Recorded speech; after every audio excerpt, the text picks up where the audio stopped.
Ja. Bonjour à toutes et à tous depuis Guten Tag, Strasbourg. alle zusammen Bienvenue aus Straßburg. Herzlich willkommen zu unserer Sitzung des Ständigen Ausschusses.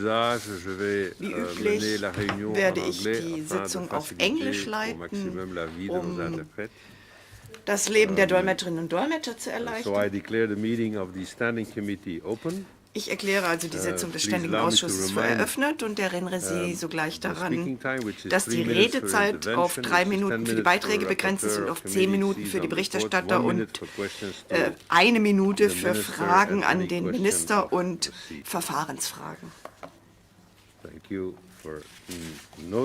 Vielen Dank, dass Sie das zur Kenntnis nehmen. Als erstes haben wir die Prüfung der neuen Beglaubigungsschreiben auf der Tagesordnung.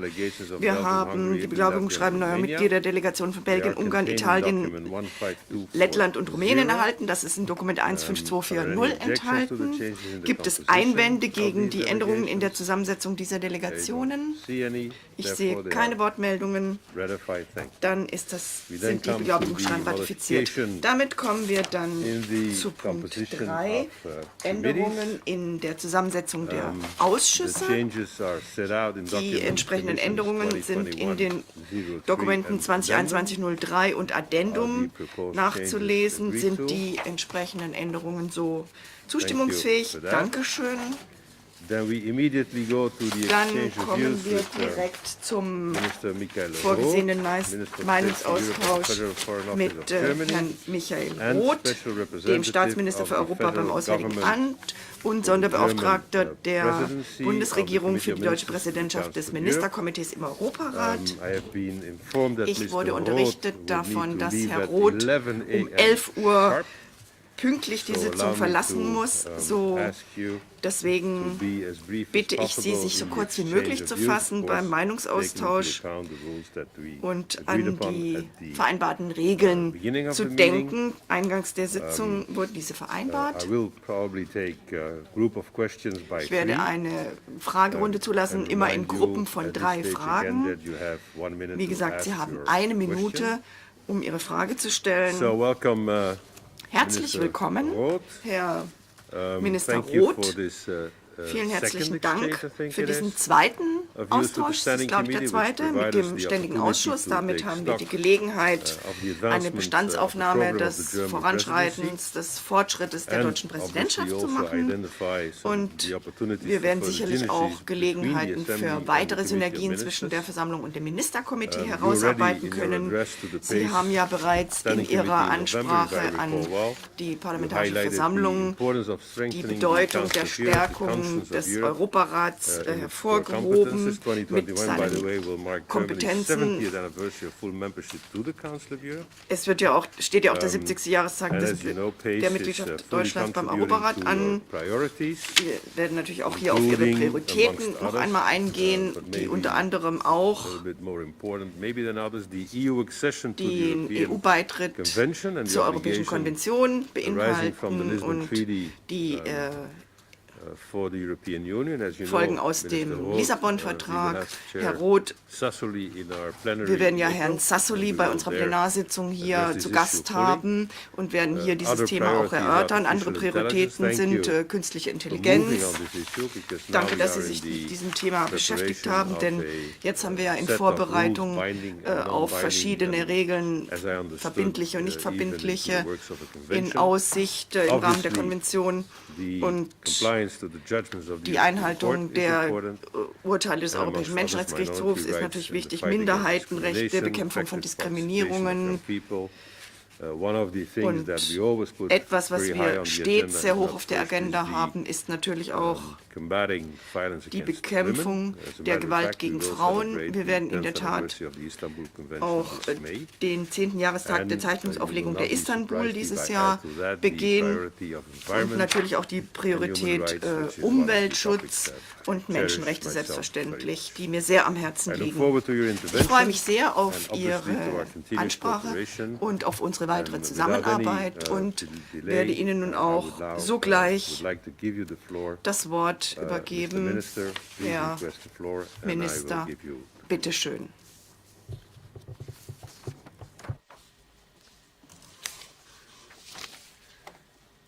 Where is Minister Roth? Is Minister Roth on board? Ist Herr Minister Roth zugeschaltet? Apparently, Minister Roth was on board and he is not on Anscheinend board. war I hope er he didn't run away zugeschaltet, because of jetzt what I said. ist er wieder draußen. Hoffentlich ist er nicht weggegangen aufgrund der Vorrede, die ich hier gehalten habe.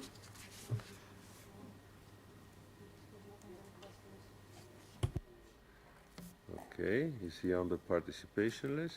Ist er auf der Teilnehmerliste? Okay, here we go. Ja, jetzt Voilà, klappt es. Minister Bitte schön. Roth, welcome. Herr Minister Roth, herzlich willkommen. You have the floor. Sie haben das Wort.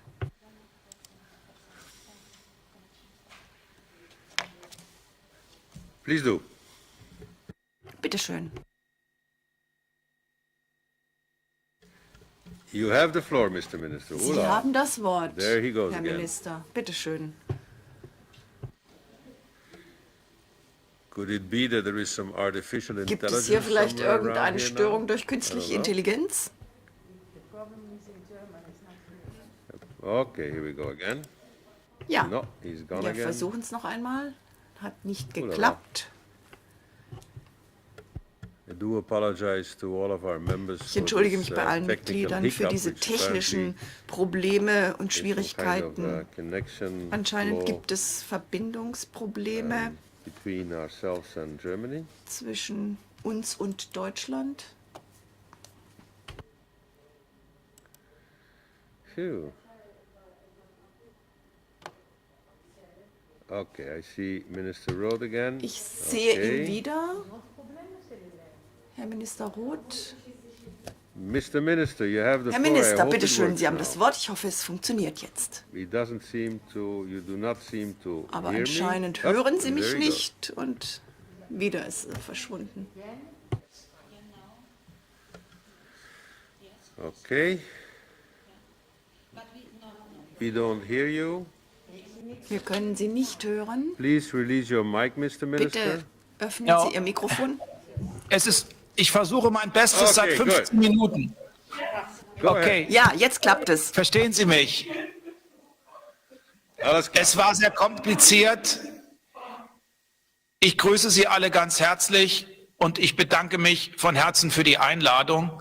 Ich weiß das sehr zu schätzen, dass wir nun schon zum zweiten Mal Gelegenheit haben, uns auszutauschen. Das ist mir sehr wichtig. Ich kann mich noch gut an unser erstes offenes Gespräch erinnern. Und ich bin heute ja eingeladen worden, eine kleine Halbzeitbilanz zu ziehen. Liebe Kolleginnen und Kollegen, ich weiß nicht, wie es Ihnen geht.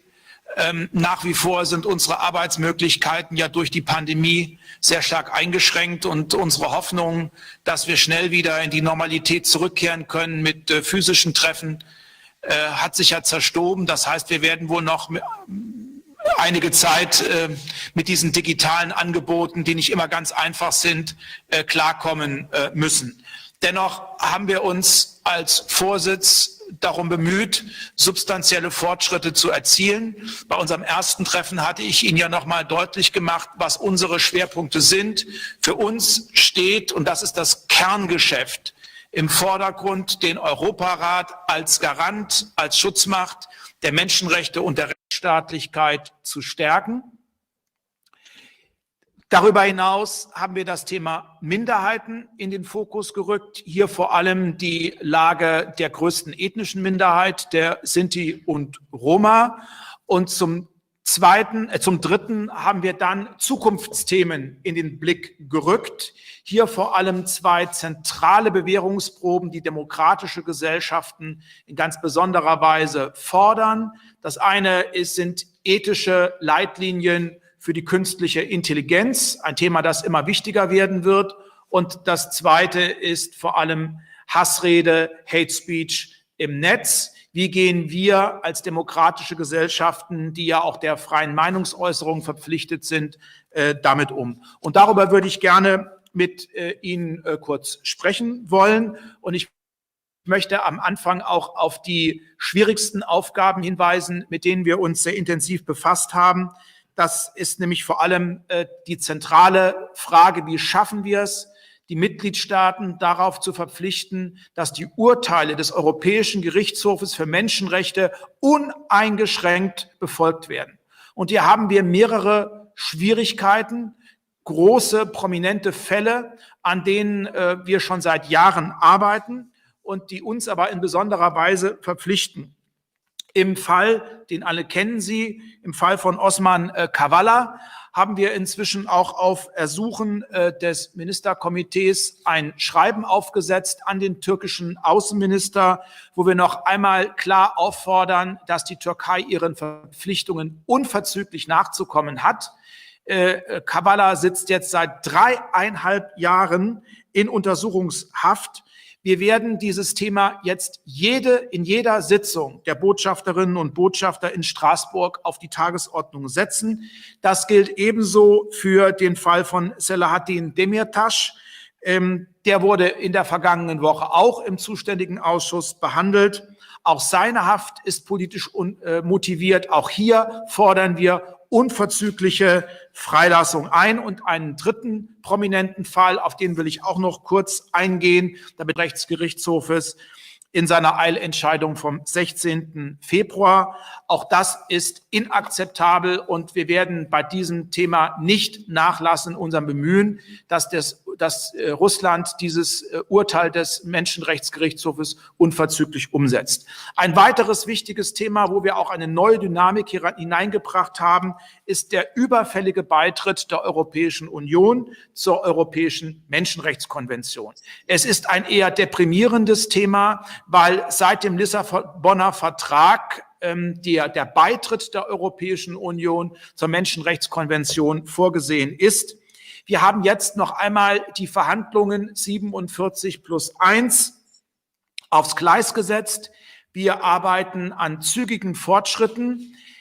Das Thema ist nicht ganz einfach, weil wir auf der einen Seite bei der Europäischen Union zu beachten haben die Vorgaben des Europäischen Gerichtshofes und auf der anderen Seite es bei den Nicht-EU-Mitgliedstaaten im Europarat die klare Erwartungshaltung gibt, dass es nicht zu irgendwelchen Sonderregeln für die Europäische Union gibt. Ich will aber noch mal darauf hinweisen, dass es für eine supranationale Organisation wie die Europäische Union eben entsprechende Regeln bedarf, die dieser Besonderheit auch angemessen Rechnung tragen. Wir brauchen hier Kompromissbereitschaft und wir brauchen einen fairen Ausgleich der Interessen. Und wir arbeiten daran, dass dies auch möglich ist. Und wir wollen dann auch bei der nächsten Ministerkomiteesitzung im Mai noch einmal dazu einen entsprechenden Austausch vornehmen. Und ich hoffe, dass wir während unseres Vorsitzes in dieser Frage einen großen Schritt vorankommen.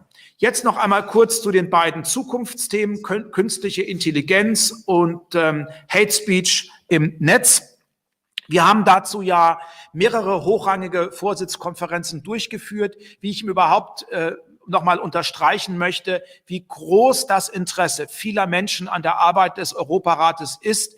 Wir haben teilweise bis zu 20.000 Teilnehmende gehabt bei den digitalen Angeboten. Wenn ich mal an die sehr erfolgreiche Konferenz Unboxing Hate Speech denke, das hat sehr gut funktioniert und hat auch die Sichtbarkeit des Europarates bei diesen so wichtigen Themen, die viele Menschen bewegen, unterstrichen. Was das Thema künstliche Intelligenz anbelangt, will ich mich auch nochmal ausdrücklich bei dem Ausschuss Cahai bedanken. Es ist eine Machbarkeitsstudie in Auftrag gegeben werden, mit welchem Rechtsinstrument wir seitens des Europarates das Thema künstliche Intelligenz auf ein solides Fundament stellen können. Und wir hoffen auch hier, dass wir bei dem nächsten Treffen des Ministerkomitees im Mai wichtige Weichen werden stellen können. Ebenso begrüßen wir die Arbeit des Expertenkomitees des Europarates bei der Bekämpfung von Hate Speech im Internet. Wir arbeiten hier sehr, sehr gut zusammen und wir wollen auch hier die Voraussetzungen dafür schaffen, dass der Europarat rasch Leitlinien entwickelt. Was mir persönlich, aber auch meiner Regierung besonders am Herzen liegt, ist die Lage der größten ethnischen Minderheit. Circa 10 bis 12 Millionen Menschen in Europa sind Sinti und Roma. Wir müssen dafür sorgen, dass überall in Europa Menschen ohne Angst verschieden sein können, unabhängig von ihrer Herkunft, unabhängig von ihrer Ethnie, unabhängig von ihrer Religion, unabhängig von ihrem Geschlecht, unabhängig von ihrer sexuellen Identität. Hier gibt es noch sehr, sehr viel zu tun und wir haben teilweise eklatante Missbräuche. Und deswegen möchte ich hier auch nochmal einen Appell starten im Hinblick auf die Istanbul-Konvention. Die Istanbul-Konvention ist ja immer noch nicht von allen Zeichnerstaaten ratifiziert worden. Ich hatte gerade gestern mit der stellvertretenden Premierministerin der Ukraine dazu einen sehr konstruktiven Austausch, die mir auch noch einmal geschildert hat, welche große Zurückhaltung es in Teilen der Gesellschaften und in Teilen der Politik, auch in Teilen der Kirchen und Religionsgemeinschaften gibt, weil man sagt, das sei eine Frage der kulturellen Identität und der kulturellen Traditionen. Frauen Gewalt anzutun, Kindern Gewalt anzutun, kann mit keiner Kultur, mit keiner Tradition begründet werden. Ich halte das für skandalös. Und deswegen haben wir auch nochmal ganz gezielt mit den Mitgliedstaaten des Europarates den Austausch gesucht, die bislang noch nicht die Istanbul-Konvention ratifiziert haben. Und gerade die Pandemiezeiten, Zeiten des Lockdowns, haben gezeigt, dass die häusliche Gewalt zu unserem allergrößten Bedauern dramatisch angestiegen ist. Und wir haben hier ein sehr erfolgreiches Instrument des Europarates und wir wollen das auch noch einmal verbreitern. In Sachen Sinti und Roma arbeiten wir sehr, sehr eng mit dem Europäischen Institut für Roma-Kultur zusammen. Auch eine wichtige Institution des Europarates. Wir haben hier mehrere Konferenzen durchgeführt und wollen vor allem auch nochmal die kulturelle Bereicherung der Roma in den Vordergrund stellen, um nicht nur die Probleme zu beleuchten, sondern auch deutlich zu machen, wie stark uns diese ethnische Minderheit bereichert und wie wichtig es ist, auch die Sichtbarkeit von Sinti und Roma in unseren Gesellschaften zu erhöhen. Das waren mal in einem schnellen Ritt, ich bitte um Verständnis, Herr Präsident, die wichtigsten Themen, die für uns in unserem Vorsitz wegweisend sind, wo wir auch substanzielle Fortschritte erzielen wollen, wo wir auch sehr eng mit Ihnen zusammenarbeiten. Ich will noch mal die Gelegenheit ergreifen, mich herzlich bei Ihnen zu bedanken. Ich freue mich jetzt auch auf Fragen und Anmerkungen, will aber auch sehr offen und ehrlich sagen, in diesen wenigen Monaten kann man nicht alles von Grund auf verändern. Wir gehen mit großer Ambition und mit großer Leidenschaft ran, sind aber auch darauf angewiesen, dass uns andere Akteure dabei unterstützen. Und gerade die sensiblen Fragen von Rechtsstaatlichkeit und Menschenrechte sind in den vergangenen Monaten nicht einfacher geworden. Vielen Dank, Herr Roth. We will now go to the questions, and as you stated at the end, we have to be ambitious. You know, politics is like shooting an arrow. You have to aim high because it will come down by itself. I mean, that's logical in politics.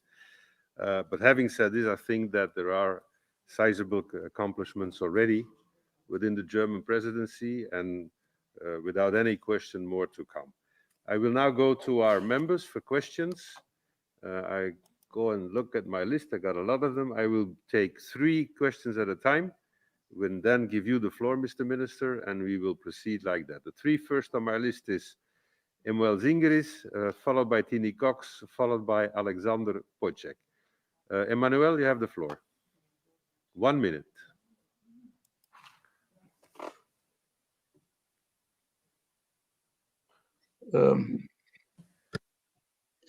Ja,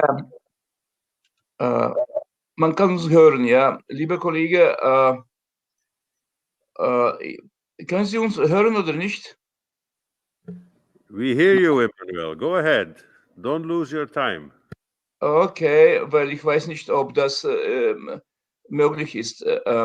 Von meiner Seite, ich möchte unsere liebe Kollege bedanken für ihre Anführerschaft und für deutsche Anführerschaft in Menschenrechtsfrage.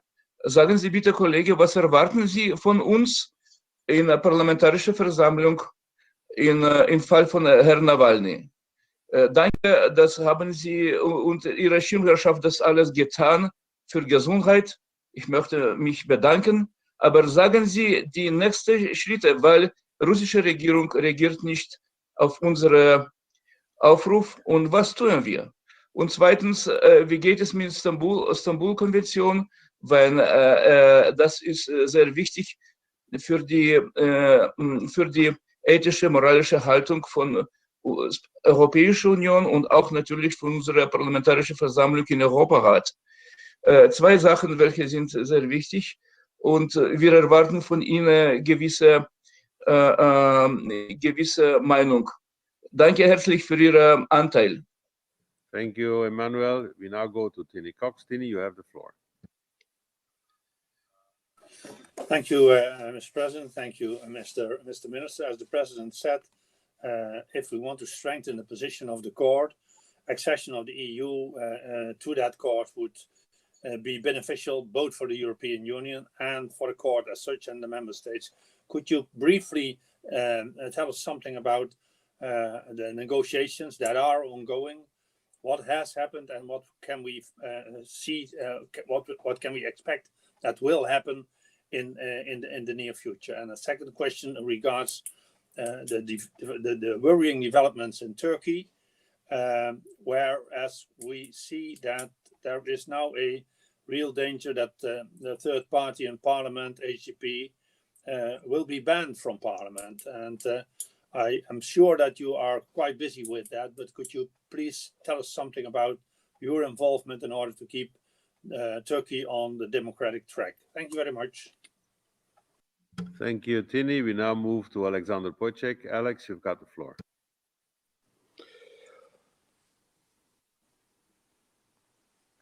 Merci, merci beaucoup.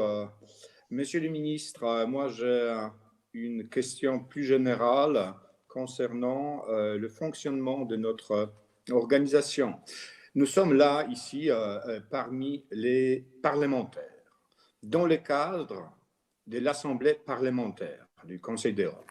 Nous avons des discussions, nous avons des différents avis, mais comme nous travaillons par le modèle de majorité, nous aboutissons à quelque chose, aux décisions, même si de temps en temps, ces décisions sont controversées.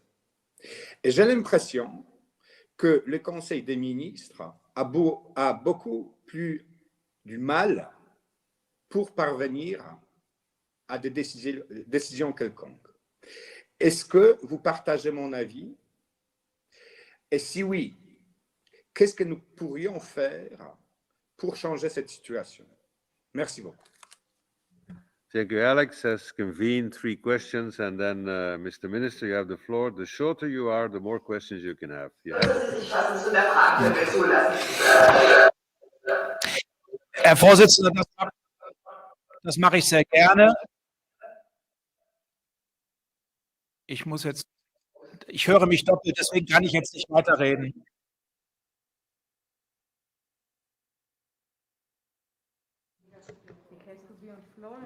No, we don't hear you now. You have to be on floor and open your mic, please. Whoop, and there he goes. Is someone going to... An email? Moi, je ne peux pas fonctionner sans mon café, mais...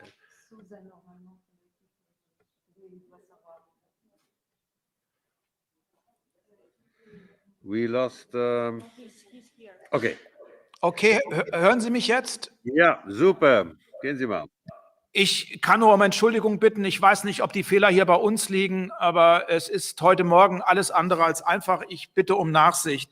Herr Singeris hat ja die 1 Million Euro Frage gestellt. Welchen Beitrag kann die Parlamentarische Versammlung tun, vor allem bei diesen prominenten Fällen, beispielsweise Nawalny? Ich kann Sie nur ermutigen und auffordern, diese Fälle auch immer wieder in das Plenum zu holen, darüber eine Aussprache herbeizuführen. Denn Öffentlichkeit ist wichtig. Das Schlimmste, was passieren kann, ist, dass diese eklatanten Fälle der Nichteinhaltung der Prinzipien des Europarates der Vergessenheit anheimfallen oder dass wir uns daran gewöhnen. Und gerade auch der Europarat, die Parlamentarische Versammlung, hat ja die Möglichkeit, Transparenz zu schaffen, Öffentlichkeit herbeizuführen. Und ich glaube, da ist gerade die enge Verzahnung zwischen Ministerkomitee einerseits und Parlamentarischer Versammlung andererseits so wichtig. Und das knüpft auch an die letzte Frage an. Warum tut sich das Ministerkomitee so schwer? Ja, es tut sich deshalb so schwer, weil sich der Europarat derzeit in einer so dramatischen Lage befindet. Wir haben es im Inneren Europas, im Inneren des Europarates mit eklatanten Verletzungen der Kernprinzipien des Europarats zu tun. Und dazu zählen für mich zwei Mindeststandards. Das eine ist die uneingeschränkte Umsetzung der Urteile des Menschenrechtsgerichtshofes.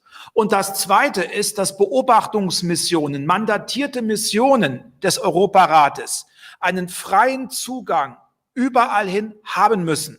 Und Sie wissen selber mindestens genauso gut wie ich, dass das derzeit nicht überall der Fall ist.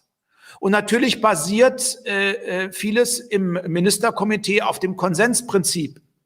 So, und da wir in diesen schwierigen Fragen nicht zusammenkommen und da wir aber auch eine klare Sprache finden müssen, hat sich natürlich auch teilweise das politische Klima des Gesprächs und der Verständigung erschwert. Es ist hitziger geworden.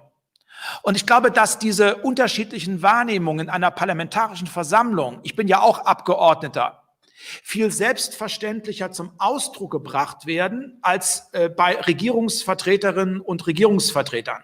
Das scheint mir aber nicht alleine ein Problem des Europarates zu sein. Das scheint mir generell ein Problem zu sein von Institutionen, die einerseits parlamentarische Gremien haben, wo der Dialog immer offener und auch kontroverser ist, und auf der anderen Seite das exekutive Ausschüsse oder exekutive Institutionen, wo es eher schwierig ist, diese Konflikte dann auch entsprechend zum Ausdruck zu bringen. Aber wir haben uns während unseres Vorsitzes darum bemüht, konstruktiv, freundlich, aber beständig und auch deutlich in den Ansagen zu sein. Die HDP ist angesprochen worden. Ich bin erstmal dankbar, dass sich dazu auch der Europarat gestern geäußert hat. Mein Haus, auch ich persönlich, habe mich gestern dazu auch geäußert. Die HDP ist eine der größten Oppositionsparteien in der Türkei. Zu einer lebendigen Demokratie gehört Opposition zwingend dazu. Das ist nicht ein nice to have, sondern Opposition ist das Wesenselement einer stabilen und lebendigen Demokratie. Und es kann nicht angehen, dass den Verbotsschritten viele Kommunalpolitikerinnen und Kommunalpolitiker der HDP können ja gar nicht mehr ihre Arbeit ausüben, weil sie des Amtes enthoben worden sind.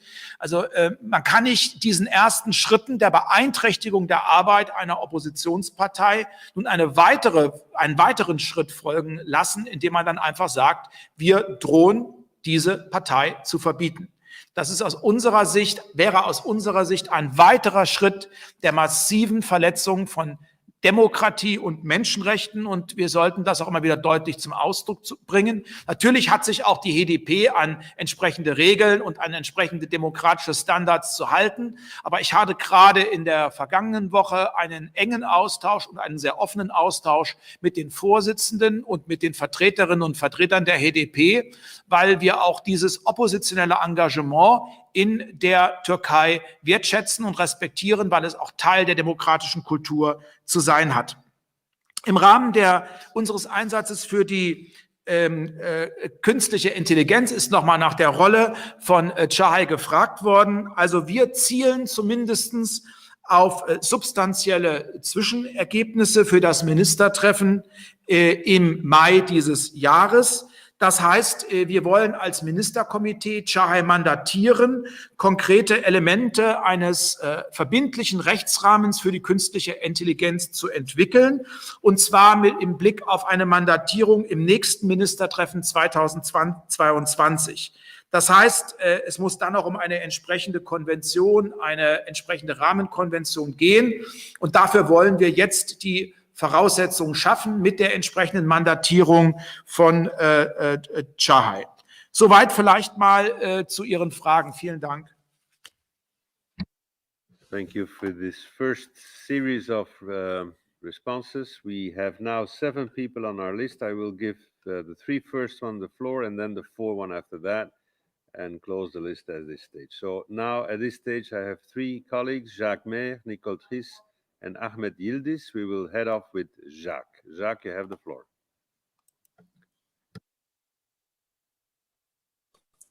Merci, Monsieur le Président. Je voudrais saluer Monsieur Roth et les efforts de la présidence allemande. Le programme que vous avez indiqué est effectivement de très bonne qualité, avec beaucoup d'ambition. Je suis aussi, Monsieur le Président, le rapporteur sur l'empoisonnement d'Alexei Navalny. Et je voudrais vous faire part de ma demande et de ma partielle insatisfaction. Nous avons eu l'occasion, avec l'équipe du rapporteur, d'interpeller aux administrations, et nous n'avons pas eu la possibilité d'avoir accès à l'ensemble des informations, non pas les informations totalement confidentielles et de sûreté, mais les informations concernant M. Navalny que détient l'administration allemande. Et je pense que nous avons l'accord complet de M. Navalny pour avoir ces informations. Je trouve dommage que nous ne puissions pas avoir plus de collaboration avec vous. Deuxièmement, je souhaiterais attirer votre attention sur un point qui n'a pas été évoqué, c'est les questions de l'Arménie, et notamment des échanges de prisonniers entre l'Arménie et l'Azerbaïdjan. Je voudrais savoir si oui ou non le comité des ministres et vous-même souhaitez vous impliquer sur cette affaire très importante. Je vous remercie, Monsieur le Président. Merci Jacques. Nous avons maintenant Nicole Tris. Nicole, vous avez la parole.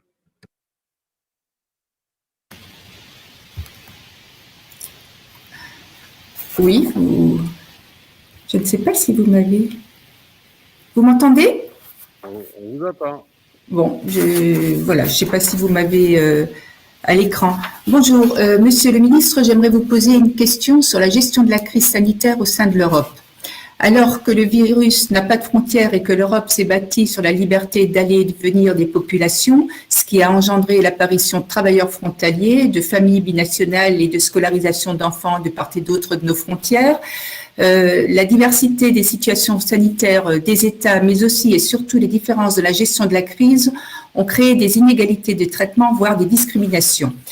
Monsieur le ministre, je suis une députée mosellane et l'exigence des tests toutes les 48 heures pour les travailleurs frontaliers, les écoliers et la population lorsqu'ils se rendent dans les lenders voisins n'est pas la même que pour d'autres départements frontaliers ou que pour la Belgique, par exemple.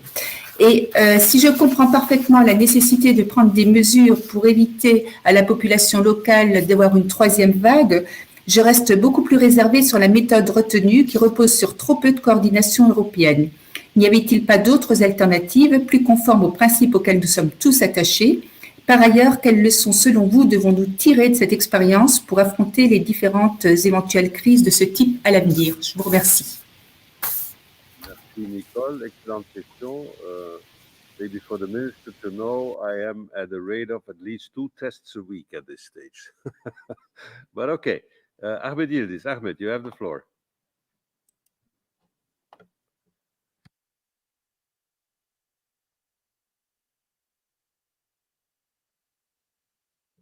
Ahmed, we don't hear you. My question to Minister Roth is about COVID vaccination. I still believe that better international coordination could make a difference, especially about the vaccination. The problem in Turkey, the discussion is about the EU vaccination passport. For example, in Turkey, we started using first the Chinese Sinovac vaccine. Till now, we applied around 13 million doses. For example, myself, I got 2 doses of vaccine.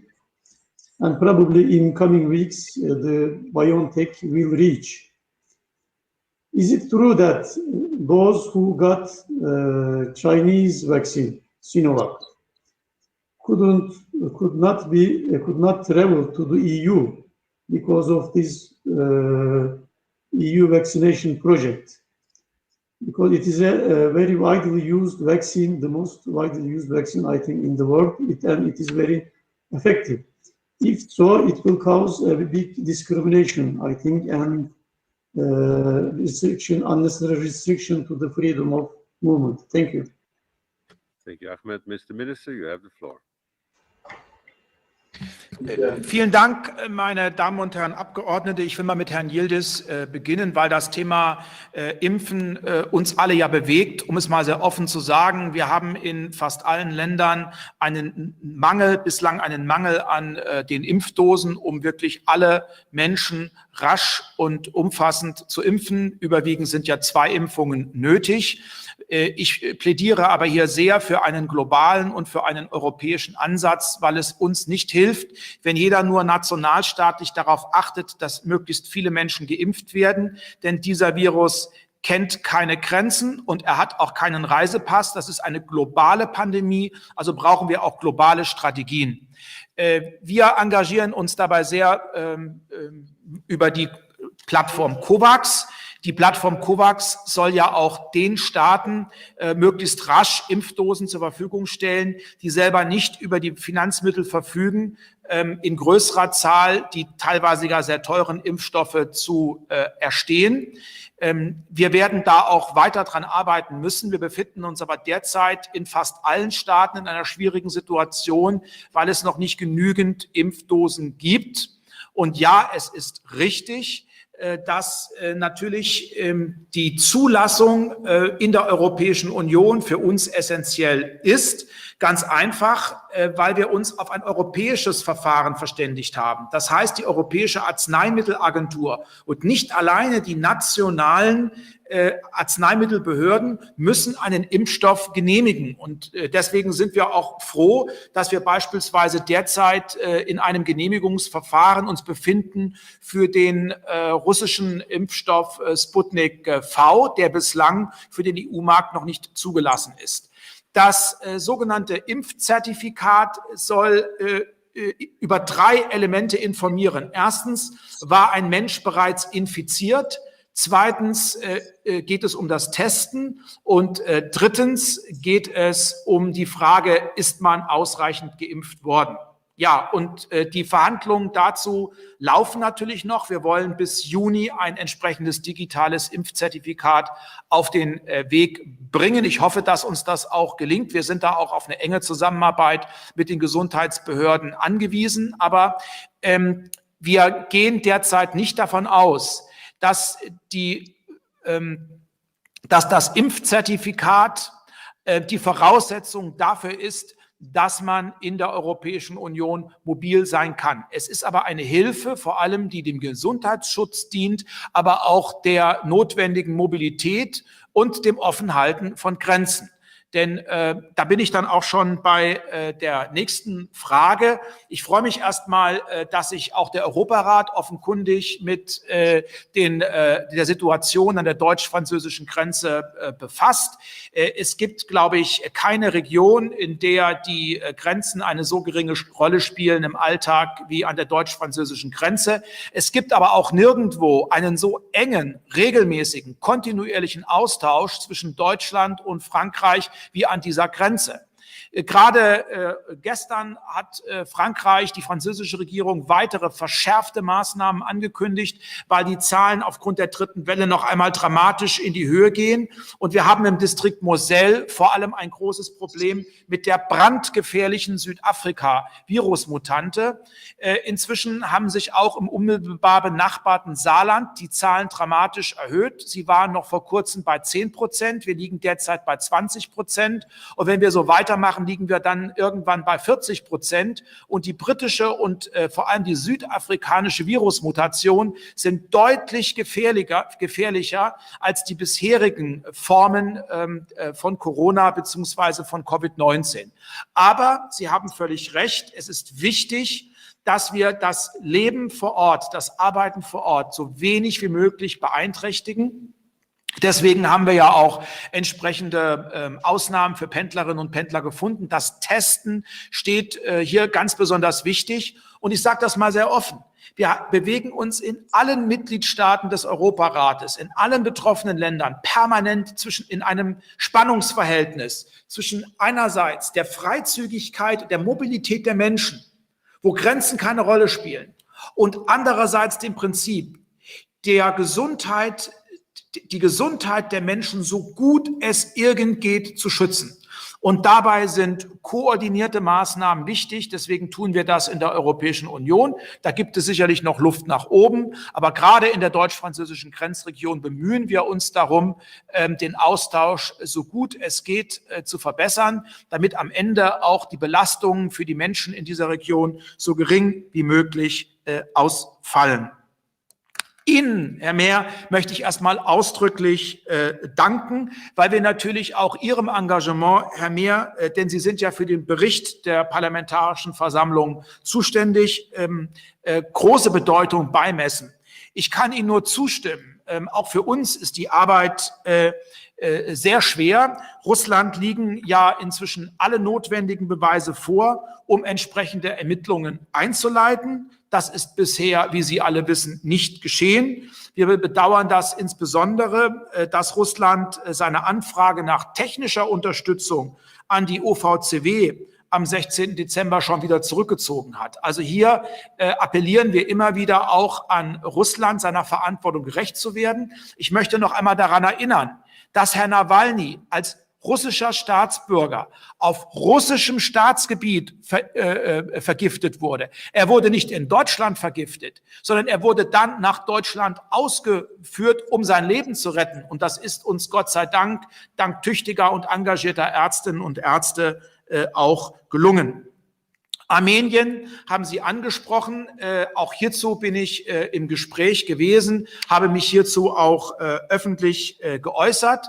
Und natürlich spielt auch hier der Europarat eine ganz wichtige Rolle, weil die beteiligten Staaten einer internationalen Beobachtung der Menschenrechtslage in der Region gemäß ihrer internationalen Verpflichtungen auch gerecht werden müssen. Sie müssen eine solche Beobachtungsmission auch ermöglichen. Ein besonderes Problem stellt die Situation der Kriegsgefangenen dar. Wir fordern hier vor allem auch Aserbaidschan auf, mit dem Internationalen Roten Kreuz eng zusammenzuarbeiten. Das ist für uns unabdingbar, denn es gibt nach wie vor Informationen, dass es noch armenische Kriegsgefangene gibt in Aserbaidschan, die bislang noch nicht freigelassen worden sind. Und hier brauchen wir umfangreiche Informationen. Das ist unsere klare Erwartungshaltung, und diese klare Erwartungshaltung haben wir immer wieder auch öffentlich dokumentiert. Thank you. We now go to our 4 last questions. I hope, Mr. Minister, you got a couple of minutes to address them. John Howell, Frank Schwabe, Petra Stienen, and Marija Mezentseva. So let's head off with John Howell. John, you have the floor.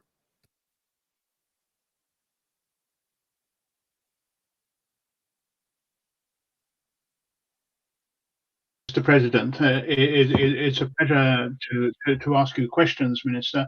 I'm one of those who believe that it is better to have one human rights system across Europe, but I do not think that we should make any concessions to the EU for special relationship with the convention. They have to sign the convention and put up with it.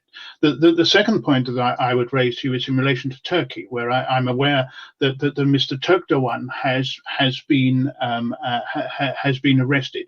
He is the chair of the Human Rights Association, and I regard that as a very personal attack on the Council of Europe, because he has been very much part of our roundtables and meetings, and he is preparing documents for us on issues which are of primary concern for the Council of Europe. So my question on that is, will you stand up and ask for Mr. Turkdoğan to be released as well? Thank you. I now have Frank Schwabe. Frank.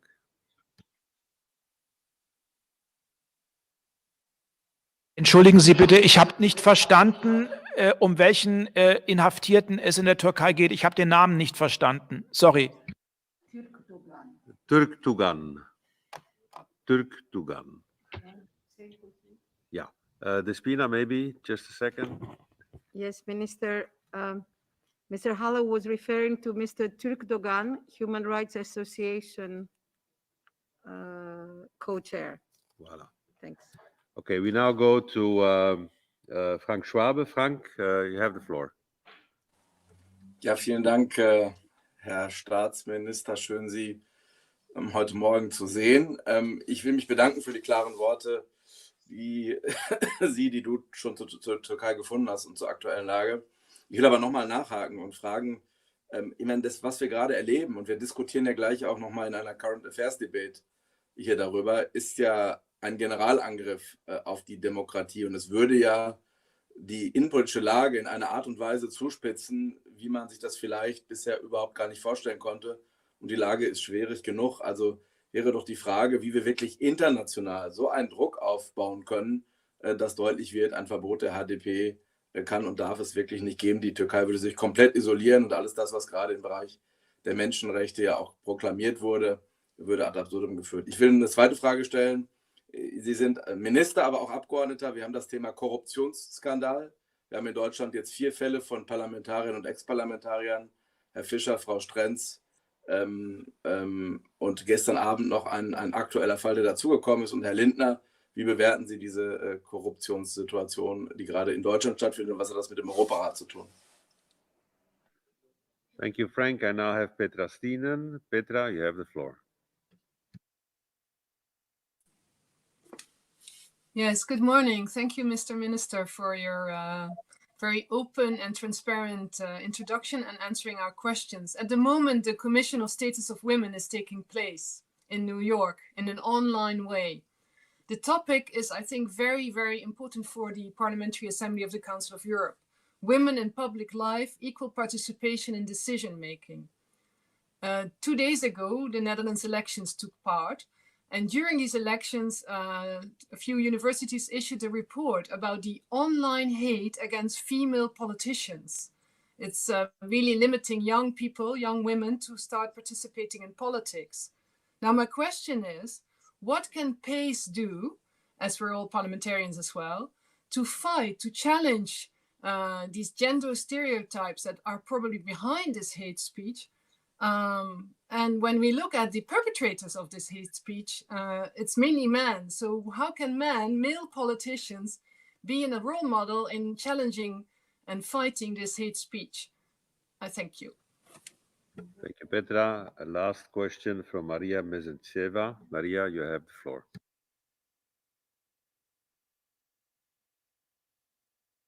Very good afternoon, dear colleagues from Kiev, dear Minister. Thank you very much for putting as a top priority for those countries who haven't ratified the Istanbul Convention yet. One of this is Ukraine. It's pending from 2011, which is correct. But I would like to address a very straight comment to you and to inform other colleagues that we are continuing working with civil society, with the Council of Churches even, and with the parliamentarians who will decide, I hope this year in 2021, our 9th convocation, and will ratify the Istanbul Convention. I want to reassure you that there is a high responsibility on our side, but the society in Ukraine, civil society as well, do know what the Istanbul Convention is about. And I would like to raise the issue of the Crimean Tatars who are now sentenced for no reason. And I want it to be high and prioritized on the agenda for us. Many thanks, dear Minister. Vielen Dank. Thank you, Marija. The Minister, you have the floor for as long as you like. Ja. Vielen Dank auch nochmal für Ihren Appell, dem Thema Geschlechtergerechtigkeit und Gleichstellung eine herausragende Rolle beizumessen. Da rennen Sie bei uns und insbesondere auch bei mir offene Türen ein. In dieser Zeit spielt natürlich die Istanbul-Konvention eine ganz besondere Rolle. Und mir haben gerade die Gespräche in jüngster Zeit noch einmal deutlich gemacht, wie viele Sorgen und Vorbehalte, Stereotype und Klischees es aber auch gibt. Noch einmal, es gibt hier keine Hidden Agenda. Es gibt hier nicht irgendwie den Versuch, Ihnen allen eine Feminismusdebatte zu oktroyieren. Ich persönlich hätte große Freude daran, weil ich mich mit dem Thema sehr selbstbewusst auseinandersetze, und zwar in positiver Art und Weise. Nein, es geht um Gewalt. Keine Gesellschaft, keine Kultur, keine Tradition, keine Religion kann und darf Gewalt gegen Frauen und Kinder tolerieren. Dafür gibt es 0 Entschuldigungen. Und alleine darum geht es mit der Istanbul-Konvention. Und es frustriert mich, wenn ich spüre, dass es aus vermeintlicher Tradition oder kulturellem Verständnis heraus Vorbehalte gibt. Wir werden ja am 11. Mai dazu nochmal eine hochrangige Konferenz haben, anlässlich des 10-jährigen Jubiläums der Zeichnungsauflegung der Istanbul-Konvention. Und wir wollen uns dabei auch mit den Themen Sexismus und Geschlechterstereotypen beschäftigen. Und welche Rolle können die Parlamente spielen? Wichtig ist erst einmal, dass das Thema Geschlechtergerechtigkeit auch in der konkreten Praxis in der Parlamentarischen Versammlung eine Rolle spielt. Das können wir aber als Vorsitz nicht regeln. Am Ende hängt es von den nationalen Parlamenten ab, ob sie darauf achten, dass Frauen und Männer gleichermaßen den Delegationen für die Parlamentarische Versammlung des Europarates angehören. Also ich würde mich darüber freuen, ich kann das nur empfehlen, ich kann dazu keine Vorschriften erteilen, das ist nicht meine Aufgabe, aber ich kann nur empfehlen, dass man sich dem Thema Geschlechterparität auch bei der Zusammenstellung von Delegationen noch einmal widmet, weil ich die Erfahrung gemacht habe, vielleicht teilen Sie das ja auch, dass immer dann, wenn Frauen und Männer gleichermaßen beteiligt werden, die Qualität der Debatten, die Qualität der Programme, die Qualität der strategischen Ausrichtung verbessert und nicht geschwächt wird. Die Korruptionsskandale beunruhigen uns natürlich, weil Korruption mit den Grundwerten des Europarates überhaupt nicht in Übereinstimmung zu bringen ist. Und gerade Staaten, die üblicherweise nicht im Verdacht stehen, anfällig für Korruption zu sein, und dazu zähle ich sicherlich auch mein Heimatland Deutschland, stehen in einer besonderen Verantwortung, besonders streng und besonders präventiv in Sachen Korruption umzugehen. Und das heißt, es gibt eine allgemeine Verpflichtung, dass diese Korruptionsvorwürfe rasch, umfassend und entschlossen aufgeklärt werden. Und ich kann auch nur den Europarat ermutigen, sich diesen Themen auch immer wieder ganz offen zu stellen. Denn so etwas vergiftet die Glaubwürdigkeit von Gremien, wenn der Eindruck bei Bürgerinnen und Bürgern ankommt, dass nicht anhand von Fakten, anhand des Prinzips der Gerechtigkeit oder der Objektivität entschieden wird, sondern dass am Ende Finanzleistungen oder Privilegien darüber entscheiden, wie Abgeordnete, wie Delegierte, wie parlamentarische Institutionen entscheiden. Und da haben wir alle eine gemeinsame Verpflichtung. Was mich freut in Sachen drohender oder angekündigter oder im Raum stehender Verbot der HDP in der Türkei, was mich freut, ist, dass es doch sehr frühzeitig, Frank, ein deutliches Signal der unterschiedlichen Institutionen gegeben hat. Josep Borrell hat sich für die Europäische Union sehr, sehr klar geäußert. Es gibt ein klares Statement. Es gibt erfreulicherweise ein klares Statement des Europarates. Es gibt ein Statement auch des Vorsitzes, in dem Fall meines Hauses. Wir haben uns dazu auch geäußert und ich kann Sie alle nur ermutigen, dass wir auch in internationaler Kooperation deutlich machen, dass das für uns inakzeptabel ist. Besonders hervorheben möchte ich auch nochmal das eindeutige Statement der beiden Administrationen, also der Vereinigten Staaten von Amerika. Auch das kann in diesen Fragen nur hilfreich sein. Als ich mich eben auf die 3 Fälle Demirtas, Kavala und Nawalny fokussiert habe, heißt das natürlich noch lange nicht, dass wir die Situation anderer politisch motivierter Inhaftierungen in irgendeiner Weise hinten runterfallen lassen. Ganz im Gegenteil.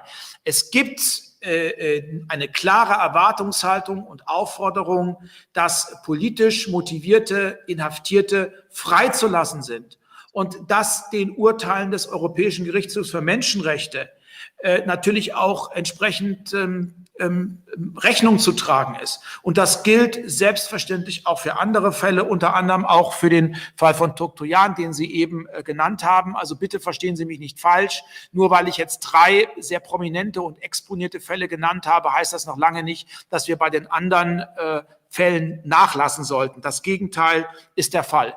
Herr Howell, wo ich Ihnen ausdrücklich widersprechen möchte, vielleicht habe ich Sie aber auch missverstanden, ist Ihre Haltung, jetzt hat einfach mal die Europäische Union die Europäische Menschenrechtskonvention zu akzeptieren. Schluss, aus, Feierabend.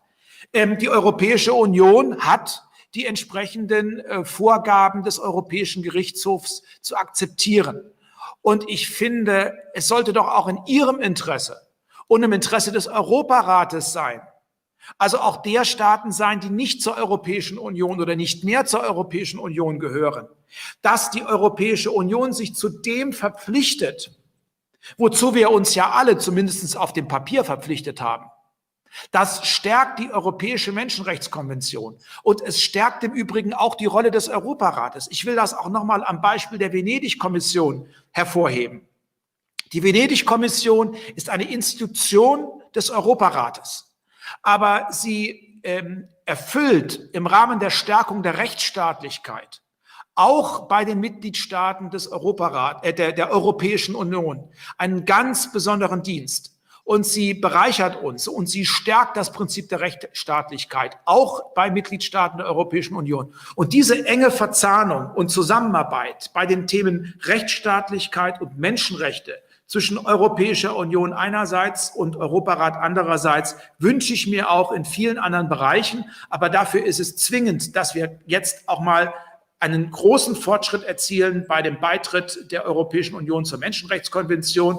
Und da kann ich Sie nur inständig bitten, keine Hürden aufzubauen, die am Ende die Europäische Union aufgrund der Vorgaben des Gerichtshofes der Europäischen Union nicht zu erfüllen vermag. Also bitte seien wir alle kompromissbereit. Die Europäische Union ist es.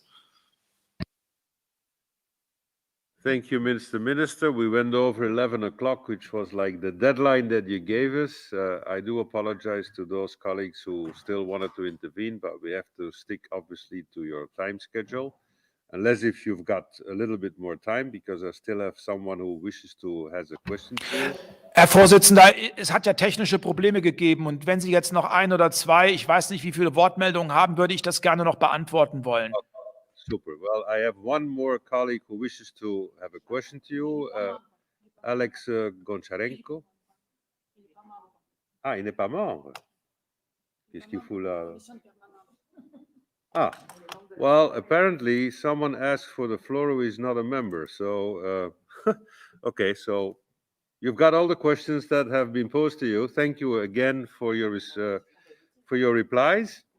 I do have some comments, but I will convey them to you straightforward instead of abusing of your time at this stage, because if you have me going, Mr. Minister, I mean, we probably will have a few hours to debate on that. But thank you very much for having been with us. We do appreciate your style of being quite straightforward, which is a little bit like we all are. So in that case, thank you very much and hope to see you soon. Thank you. Ich möchte mich auch bei Ihnen, Herr Präsident, und bei den Kolleginnen und Kollegen von Herzen bedanken. Meine offene Art wird nicht von allen wertgeschätzt, aber damit kann ich gut leben. Ich bin ja nicht nur Vertreter einer Regierung, sondern ich bin ja auch Abgeordneter und ich weiß, wie wichtig es ist, gerade bei den sensiblen Themen Menschenrechte und Rechtsstaatlichkeit offene Worte zu finden. Wir sollten das immer im gegenseitigen Respekt tun, auch immer in der Erkenntnis unserer Verschiedenheit. Ich wertschätze Ihre Arbeit sehr und ich kann mich Ihren Wünschen, Herr Präsident, nur anschließen. Ich hoffe inständig, dass wir möglichst bald auch wieder physisch zusammenkommen. Nicht nur, weil es technische Probleme bei diesen digitalen Angeboten gibt, sondern weil es auch wichtig ist, sich in die Augen zu schauen und sich auszutauschen. Ich freue mich sehr darauf. Ich wünsche Ihnen alles Gute. Bleiben Sie vor allem auch gesund und bleiben Sie uns auch als kritische und gewogene Partner während unseres Vorsitzes erhalten. Dankeschön. Thank you, Mr. Minister. The moment you allow me to fly down to Berlin by car, by plane, by bicycle, on foot, it'll take too long, but I'll be there. Thank you very much for all of your answers and your statements. Thank you very much. Dear colleagues, we now go to number 5, which is the request for a current affairs debate under Rule 53 of the Rules of Procedure. I inform you that we have 2 requests for a current affairs debate that have been submitted by the 5 political groups. The first one is entitled Democracies Facing COVID-19, the Way Forward, and the second one is entitled Recent Developments in Turkey Concerning Parliamentary Democracy. The Bureau at its meeting of yesterday agreed to recommend holding both current affair debates and proposed that our colleague Mr. Ian Liddell-Granger would open the first debate and that our colleague Mr. Frank Schwabe would open the second debate. If there are no objections, the debate on democracies facing COVID-19, the way forward, will be held under item 8 of the agenda, and the debate on recent developments in Turkey concerning parliamentary democracy would be under item 11. That's at 2 o'clock, if approved, of the agenda. Obviously, I propose to limit both debates, which is of the usage, to 1 hour.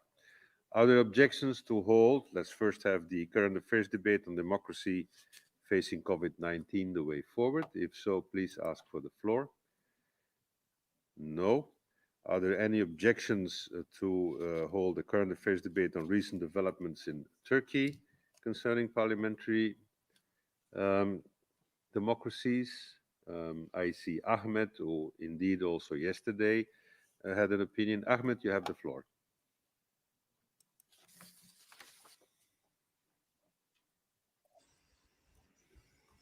Thank you, Mr. President. I tried to explain yesterday in the Bureau.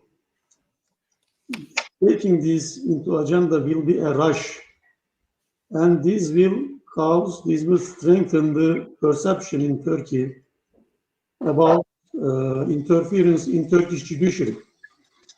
My problem in this domestically is, of course, some statements, unnecessary statements by politicians, which is perceived as an interference to the domestic, to the judiciary.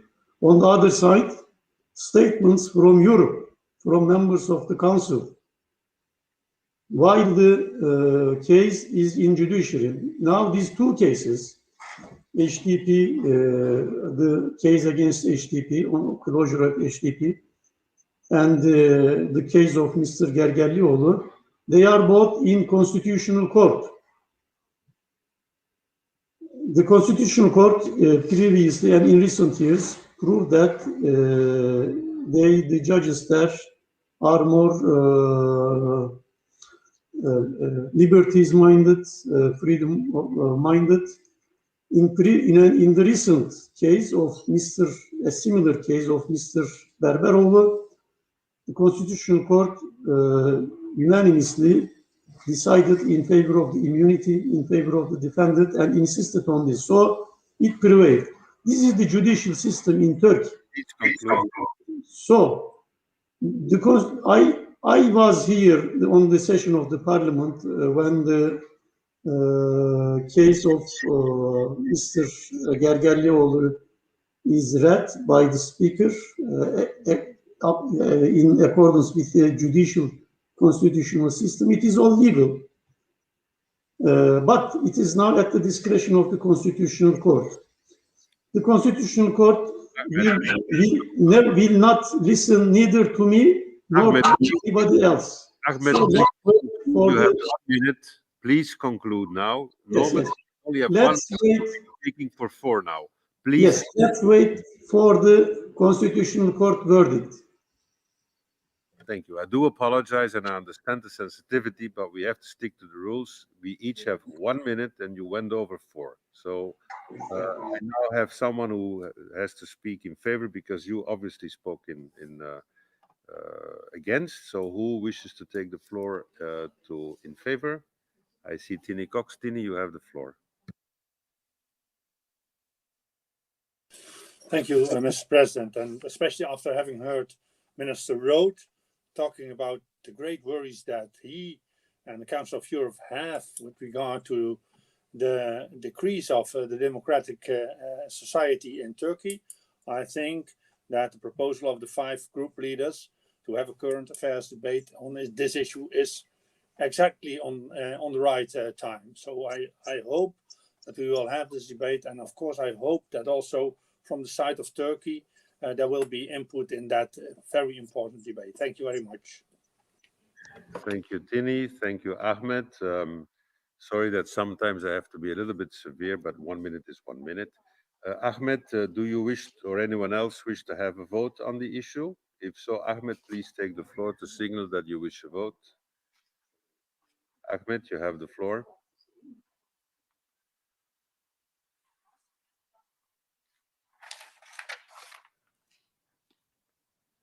Mr. President, I request to be voted.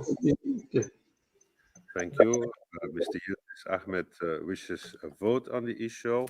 So we will now proceed to the vote. Any other speakers who asked for the floor? May I remind also Marija, it's only one speaker in favor and one speaker against on the issue of procedure. Thank you. So now we will proceed to the vote. Is the vote open, technically speaking? Yes, the vote is open. Please vote.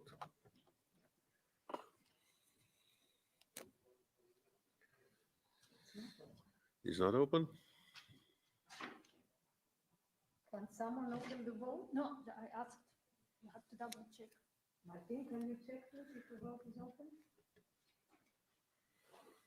Because for me it's not. Rik, please wait. Huh? Yeah. Please. Dear colleagues, is the vote open? No, it's the wrong vote open. They open democracies facing problems. That is Turkey. Okay, so please by the second, dear colleagues, we need to open the right vote because otherwise we'll be voting on the wrong issue. Okay, give us a second. So end poll and open the other one.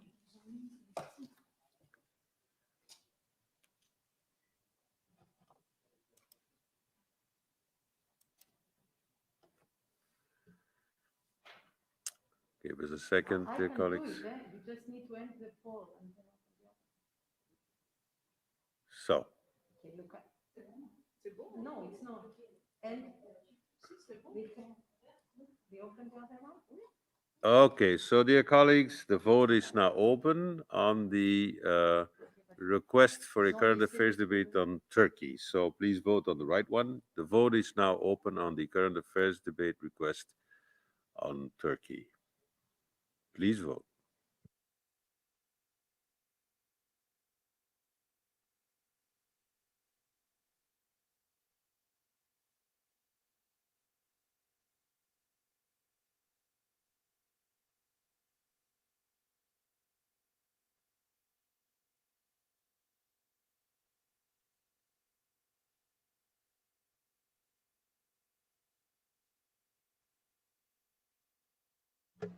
Okay. 10 seconds.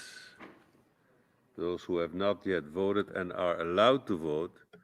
And may I also state that only members who are members of the standing committee are supposed to vote and asking for the floor, by the way. Okay. Madam Secretary General, we are there. The vote is closed. Madam Secretary General, can we have the result, please? Yes, Chair, we have 15 positive votes, 3 no, and 3 abstentions. Okay. So the request is Here granted. you see the result. Thank you. Therefore, it is agreed to have the current affairs debate on Turkey also. It will be under item 11. Thank you for this. We now come to the agenda. So we adopt the draft agenda for this meeting, given the fact that we have the agreement on the 2 current affairs debates. Are there any other objections to the draft agenda? Sorry, Mrs. Tinen says point of order. I don't know what is this. I don't have anyone on my request list. I have Quelqu'un doit Petra répondre, Stevens. s'il vous plaît. Petra, you ask for the floor. You have the floor.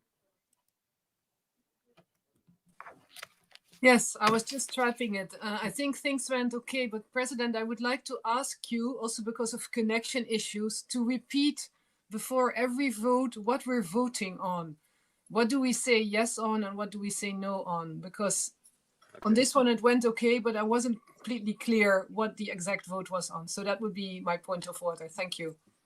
I certainly will do that, Petra. And before every vote, indeed, repeat on my behalf, from my behalf, since I cannot vote, just to state clearly what is the effect of the yes or the no vote or the other ones that you do. So any other remarks on the agenda? I don't see any. Then the agenda is approved. We come now to... okay, Mr. Zingeris, apparently you still ask for the floor. You have the floor.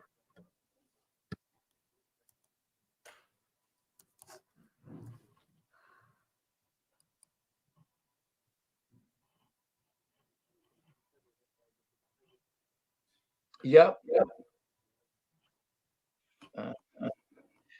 My question will be following the last session debate was urgent debate about Navalny was cancelled during last session, and Human Rights Committee endorsed the urgent debate, you remember, and Presidium refused to have that. Now it's about upcoming session, and today, Tagesordnung, today is our schedule for today. I am, of course, not suggesting to do that today in the framework of very important Turkish and pandemic debates. That's okay. And I supported that, and many of us supported. But the question about our upcoming session should be submitted to today's schedule and for discussion. Mr. If I can interrupt you, please. It is the agenda under point number 9. We are now at point number 7. Okay.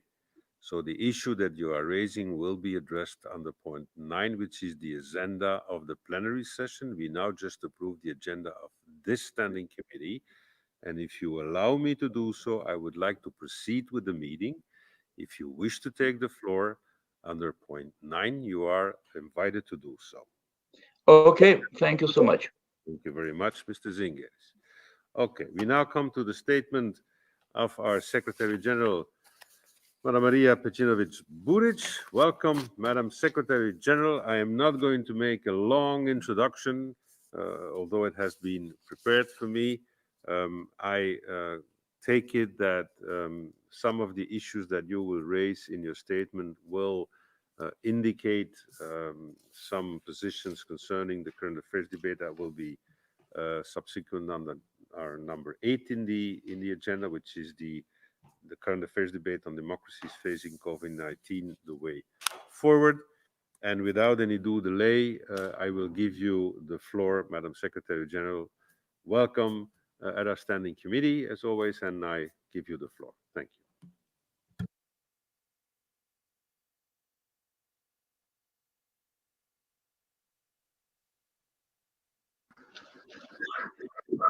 Merci, Monsieur le Président, Mesdames et Messieurs les parlementaires. C'est un vrai plaisir pour moi d'être avec vous aujourd'hui et de vous présenter dans les grandes lignes certaines des actions entreprises jusqu'ici par notre organisation dans le cadre de la lutte contre la COVID-19. Il ne fait aucun doute que la lutte contre le coronavirus est le grand défi de notre époque, pas seulement en Europe, mais dans le monde. Cette pandémie est une véritable tragédie. Elle a déjà fait des millions de morts et elle a bouleversé nos modes de vie, la façon dont nous travaillons et apprenons. Le prix à payer a été très lourd pour beaucoup d'entre nous et la santé mentale de nombreuses personnes en a été affectée. Il est donc juste que nous apportions notre contribution pour traiter ces problèmes. Le Conseil de l'Europe a pour mission d'aider ses États membres à répondre à la pandémie de manière efficace, dans le respect des droits de l'homme, de la démocratie et de l'état de droit. Ce sont les normes européennes auxquelles chaque pays a souscrit, avec notamment la Convention européenne des droits de l'homme et la Charte sociale européenne, qui consacre le droit à la protection de la santé. Toute l'année dernière, nous avons adopté une approche proactive.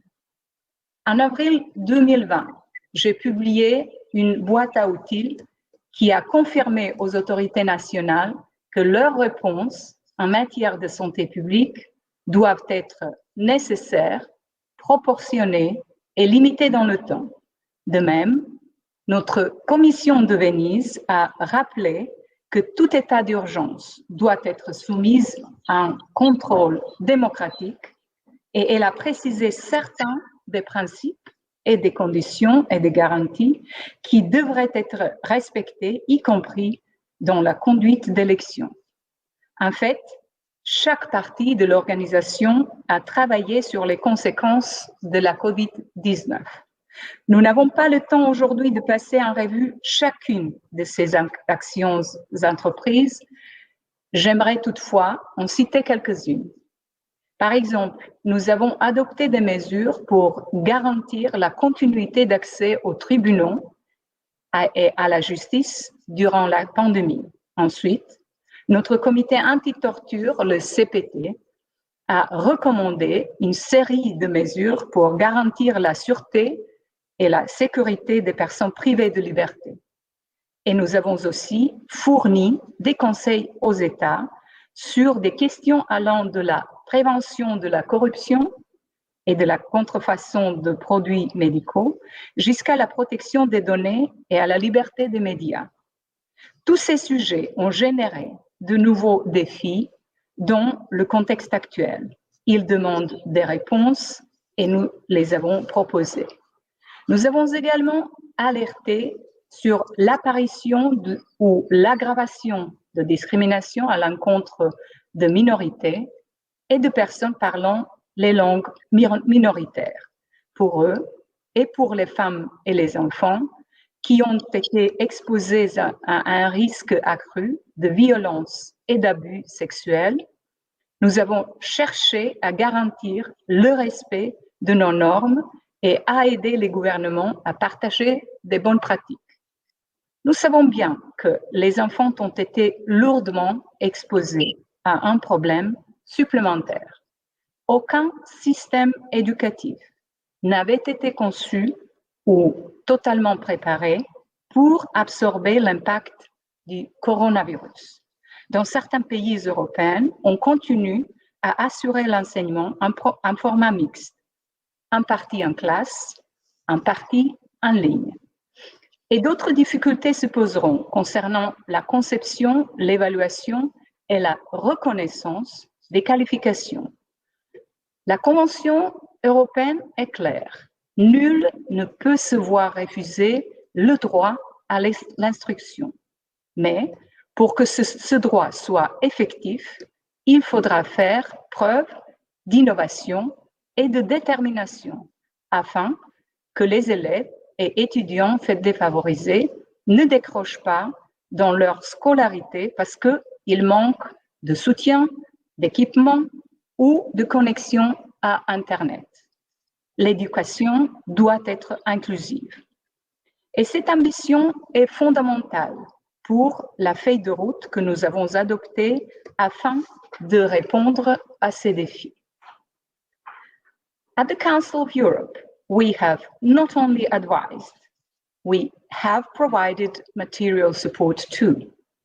For example, we have shared knowledge and offer temporary free access to guidance and standards from our pharmacopoeia for developers working on COVID-19 vaccines. And we have issued guidelines to help them achieve quality control.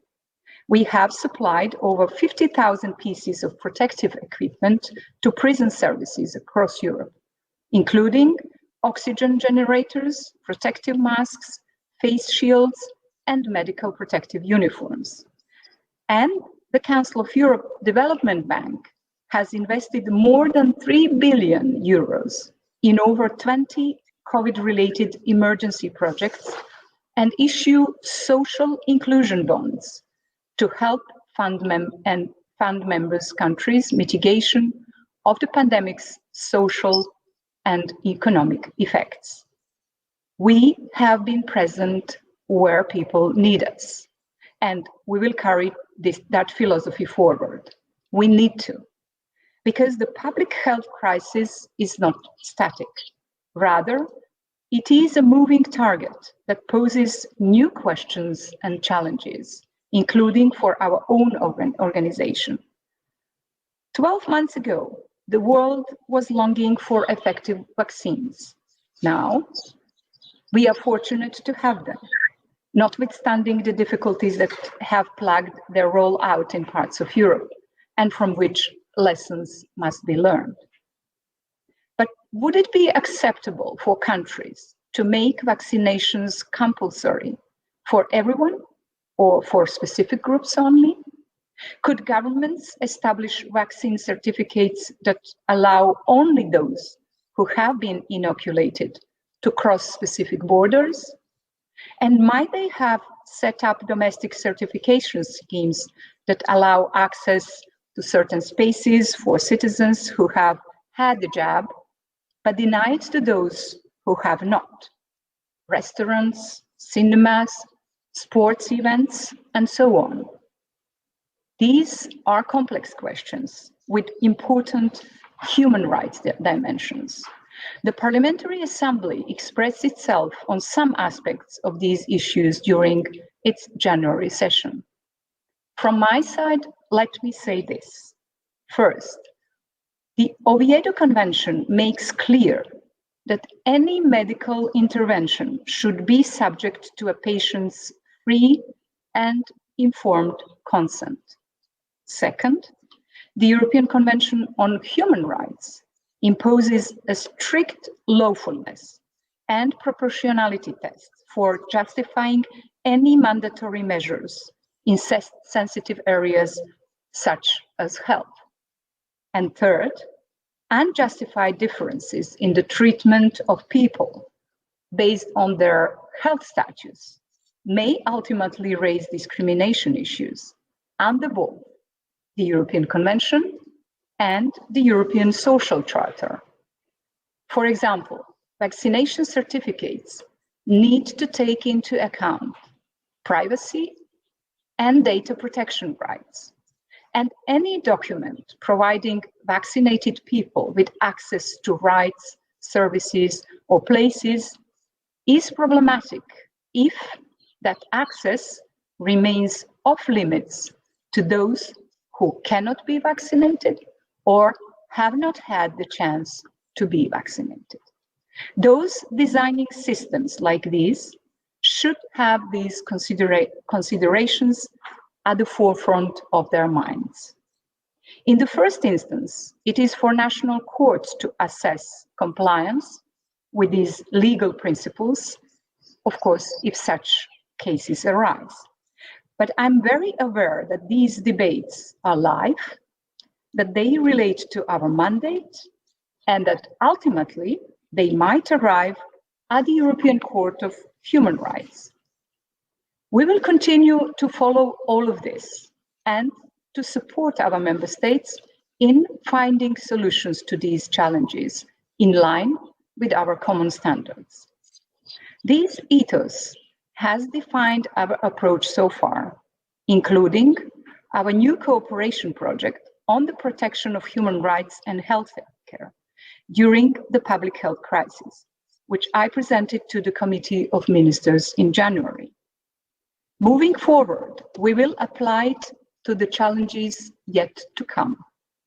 Prominent among these will be the long-term consequences of COVID-19 on Europeans' social rights. During economic downturns, there always lurks the danger of widening social divisions. And there will be a premium on ensuring that we respond in a way that protects the rights, needs, and dignity of those who have least. These are uncertain times, but I'm proud of the way that this organization has not allowed itself to be overwhelmed, but has instead pulled together and provided leadership in Europe in the areas we know best.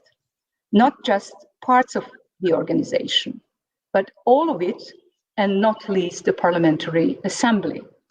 I have no doubt that the will exists to continue in that manner with our 47 member states working in unity to ensure human rights, democracy, and the rule of law are maintained in these and all circumstances, and to the benefit of every European. Thank you very much. Thank you very much, Madam Secretary General. As in part kind of an introduction, if you wish, to our current affairs debate. As we convene, there will be no questions, no answers at this moment, but obviously anyone who has questions to you is free to send them over to your private office and get the required answers. Once again, thank you very much. And obviously, since we are in the same building, we will see each other several times in the coming weeks in order to, under your leadership, steer the complete organization in the right direction. Once again, thank you very much for your intervention, and we hope to see you soon again amongst us.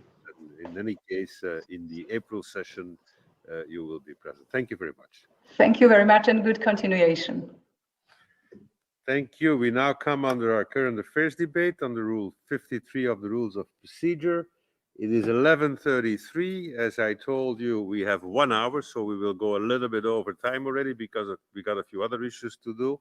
So let's stick to 1 hour in total. We convened that Ian Little-Granger would open the debate. Ian, you have the floor for 10 minutes. Please request the floor.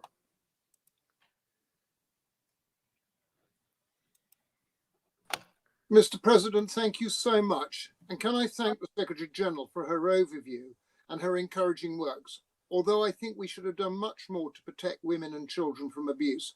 I do agree on the fact that we have to stick together and cooperate at every level. The COVID-19 pandemic, which this Assembly called the greatest public health crisis the world has faced in recent history, has now entered its second year. It continues to claim its deadly toll with nearly 120 million cases and over 2.6 million lives lost globally. Europe has paid a heavy price, and despite sanitary measures and heavy restrictions, many of our member states are now experiencing new highs in infection levels. The EU comprises of 6% of the world's population, and yet has about 25% of all COVID fatalities. The overall impact of this pandemic is still difficult to measure, but it is clear that it has already had an unprecedented, multifaceted, wide-ranging and lasting consequences for the social, economic and political lives of all our societies. The price our older and younger generations had to pay, are still paying, is immense and will have an important impact for many years to come.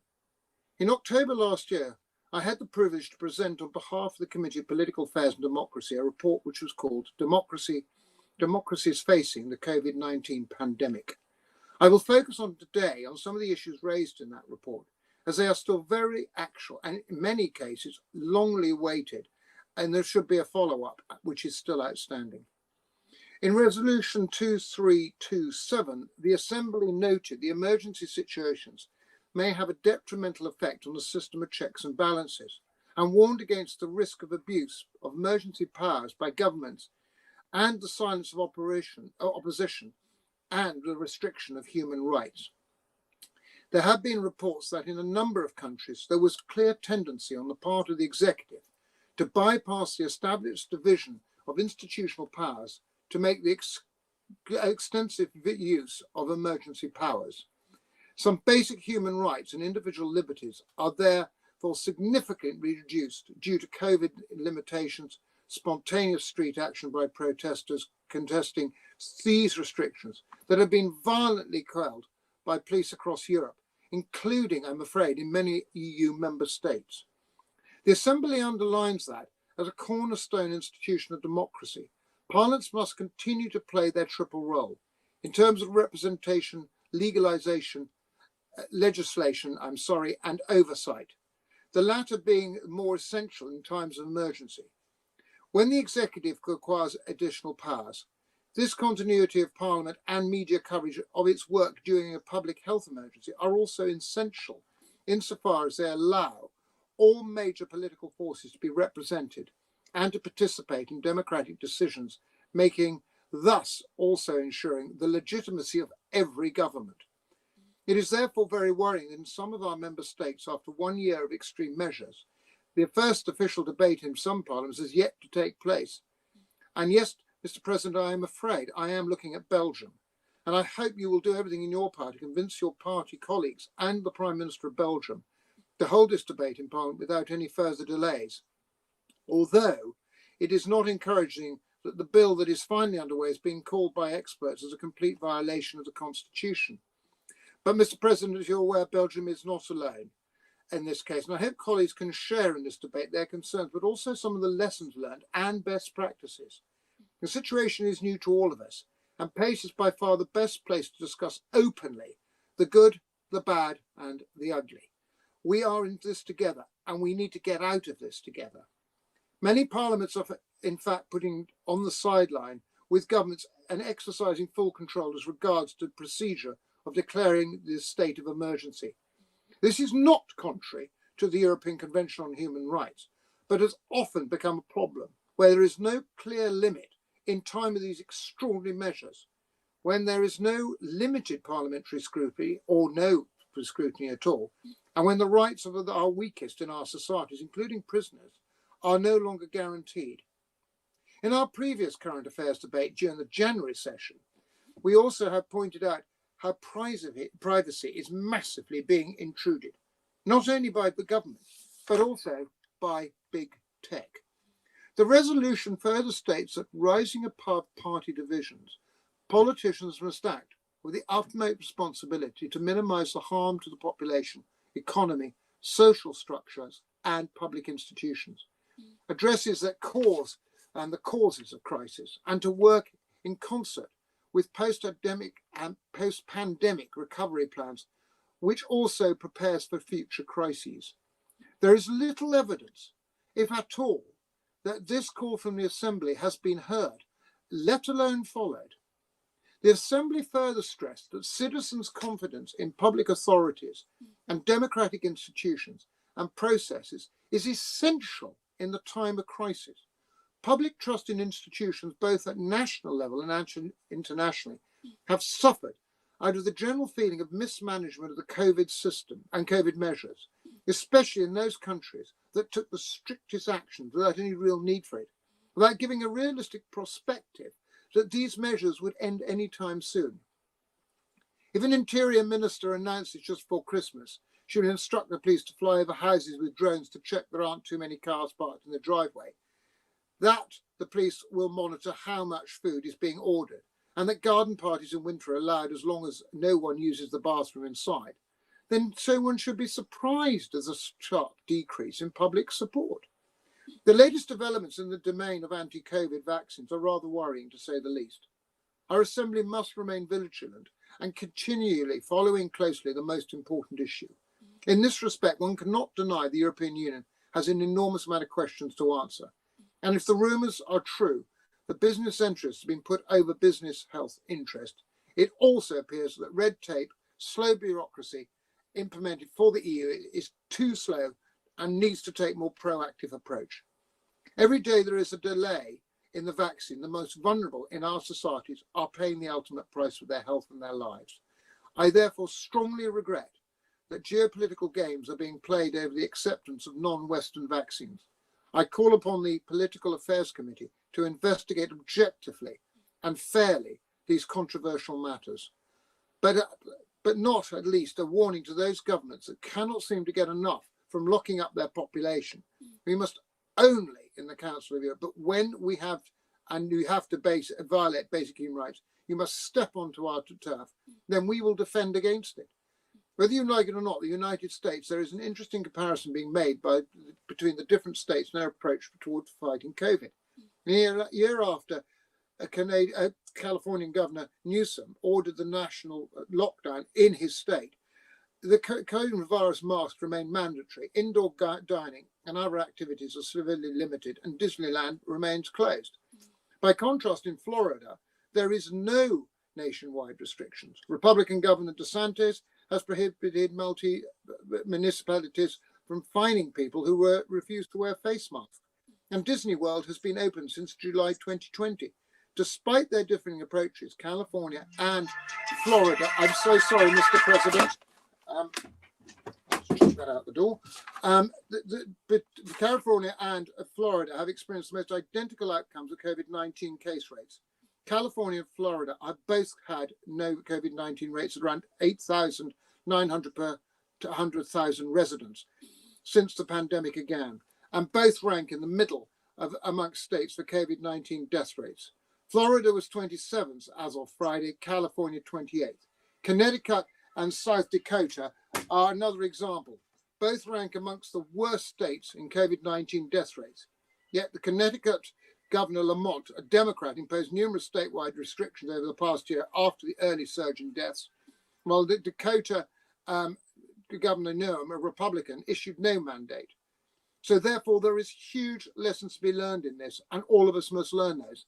And because of the state system in America, it is easy to look at this. I hope that the Political Affairs Committee will take it upon itself to make a similar detailed analysis also for our 47 member states, as there are big differences in approach between our member states, yet with the limited impact on infection rates. Let me conclude with a message of hope. We can do this. Keep it safe, don't give up, and everything, Mr. President, will be fine in the end. I thank you.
Herr Präsident, verehrte Kolleginnen und Kollegen, verehrte Damen und Herren. Diese Covid-19-Situation, diese Krise ist nicht nur eine Krise der Gesundheit, eine Krise für die Gesundheit der Menschen, sondern natürlich auch eine Krise leider der Menschenrechte. Wir haben im Sinne auch des Gesundheitsschutzes bestimmte Rechte eingeschränkt, im Grunde allen Ländern oder in den allermeisten Ländern des Europarats. Das ist zum einen das Recht auf Versammlungsfreiheit, das ist aber auch das Recht auf Bildung, in dem zum Beispiel Kinder nicht oder nur eingeschränkt in Schulen gehen. Und was wir sehen, ist, dass die Probleme, die wir vorher schon hatten, nämlich die Probleme der Ungleichheit von Gesellschaften, die Probleme des Ausschlusses einer ganzen Reihe von Menschen aus der Gesellschaft, dass das massiv zugenommen hat. Wir sehen massive Ungleichheit in den Schulen, im Gesundheitssystem, und nicht die Möglichkeit vieler Menschen, eine gute Bildung jetzt zu bekommen oder entsprechend auch gesundheitlich versorgt zu werden. Wir sehen das besonders bei bestimmten Gruppen der Gesellschaft. Ein Beispiel hat heute Morgen der Staatsminister aus Deutschland, Michael Roth, schon angeführt. Das ist das Thema der Roma, der Sinti und Roma, die in dieser Krise nochmal besonders schmerzhaft sehen und zu fühlen bekommen, in welch schwierigen zum Teil schlechten und überbelegten Unterkünften sie leben, wie schlecht ihr Zugang zu Bildung ist, wie schlecht ihr Zugang zum Gesundheitssystem ist. Das müssen wir zur Kenntnis nehmen. Wir haben eine ähnliche Situation bei der Lage von Asylsuchenden, bei Geflüchteten, die sowieso schon zu den vulnerablen Gruppen gehören, aber jetzt nochmal besonders beeinträchtigt sind.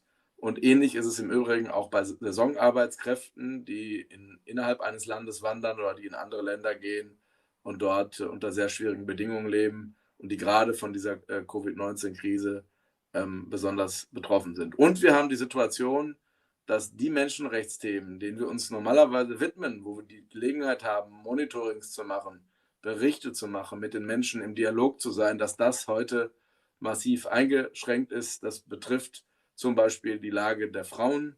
Das Thema Gewalt an Frauen ist eines, was sicherlich auch nochmal zugenommen hat in dieser Covid-19-Situation.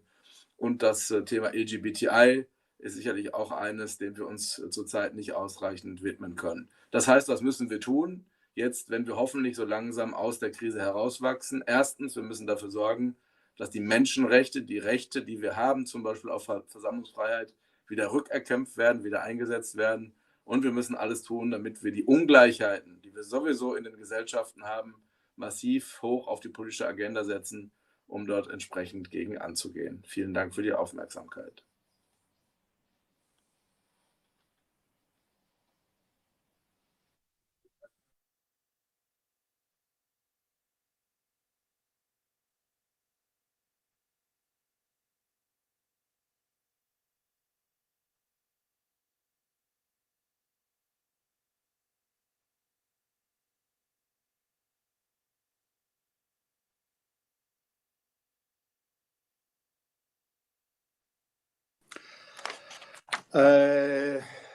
Monsieur le Président, Mesdames, Messieurs, mes chers collègues, ça fait plus d'une année que le virus de la Covid s'est répandu sur la planète, causant presque 3 millions de morts. Au nom du groupe PPE, permettez-moi de rendre hommage aux victimes de cette terrible pandémie. La démocratie elle-même a été fortement fragilisée par la pandémie. Je pense notamment au renforcement quasi automatique et presque partout du rôle de l'exécutif et à l'affaiblissement du rôle du Parlement, aux restrictions des libertés fondamentales et au délicat équilibre entre la liberté et la santé, mais aussi à la place croissante des experts et des nouvelles technologies. Alors que les modèles autoritaires semblent renforcés par leur gestion de la crise sanitaire, la démocratie est remise en question dans son fonctionnement. Comment, en effet, faire fonctionner efficacement la démocratie représentative, organiser des élections, tenir des débats et des votes au sein des parlements en pleine crise sanitaire? Comment assurer l'exécution de nos devoirs au sein de notre organisation, notamment les observations des élections au travail des rapporteurs qui doivent travailler dans les pays en question? En tant que parlementaires, il nous faut donc inventer de nouvelles pratiques, trouver des solutions innovantes permettant de faire fonctionner la démocratie malgré les circonstances exceptionnelles, notamment grâce aux nouvelles technologies. Nous devons être aussi très vigilants en ce qui concerne la fermeture des frontières dans la zone Schengen et aussi les frontières externes Schengen. Ça restricte d'une manière très violente nos droits et les possibilités des échanges. Je pense par exemple au recours à pour continuer à fonctionner, les recours à la visioconférence et au vote électronique. À cet égard, je voudrais remercier le président et les secrétariats pour la parfaite organisation de la dernière session plénière en format hybride. Ça nous a permis de démontrer que notre Assemblée continue à fonctionner malgré la crise sanitaire. Merci.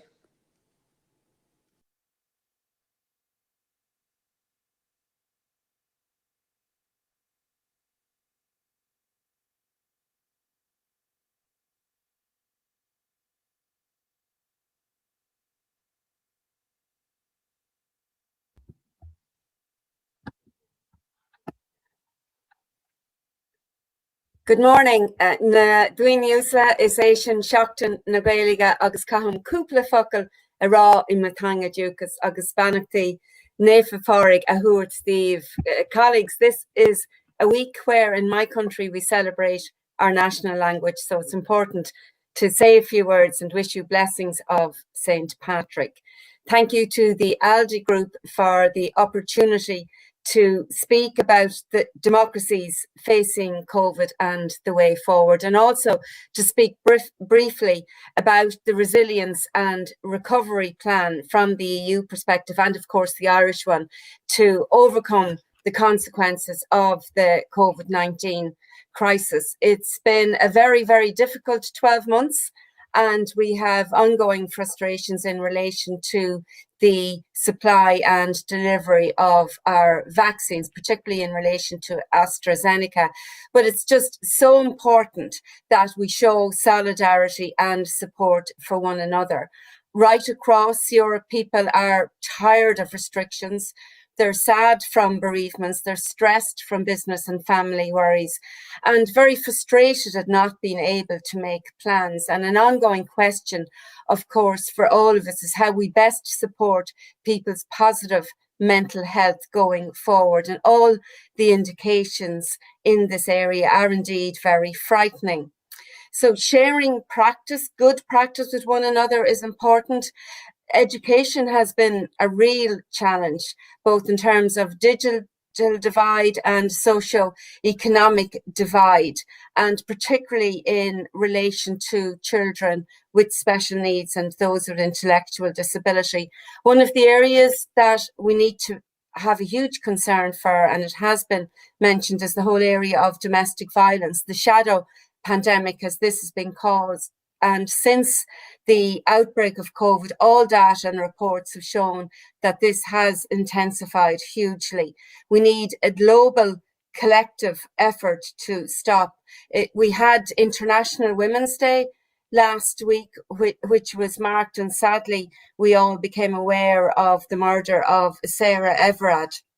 And while it's more than 100 years since the first International Women's Day, we're still a very long way from putting an end to gender-based discrimination and violence. It's more important than ever to adhere to our democratic principles in relation to having functioning democracies, but it's more difficult than ever also, I think, to see our democracies at work on so many different levels. I'm running out of time now to address some of the other issues I had hoped to, but just to leave you with a quote from Seamus Heaney, one of our favourite Irish poets: "If we winter this one out, we can summer anywhere." So it's just so important to have hope going forward that we will come through this, that we'll become stronger, and we will be able to reassess our priorities and reimagine society in a positive way as we recover. Thank you, Mr. President.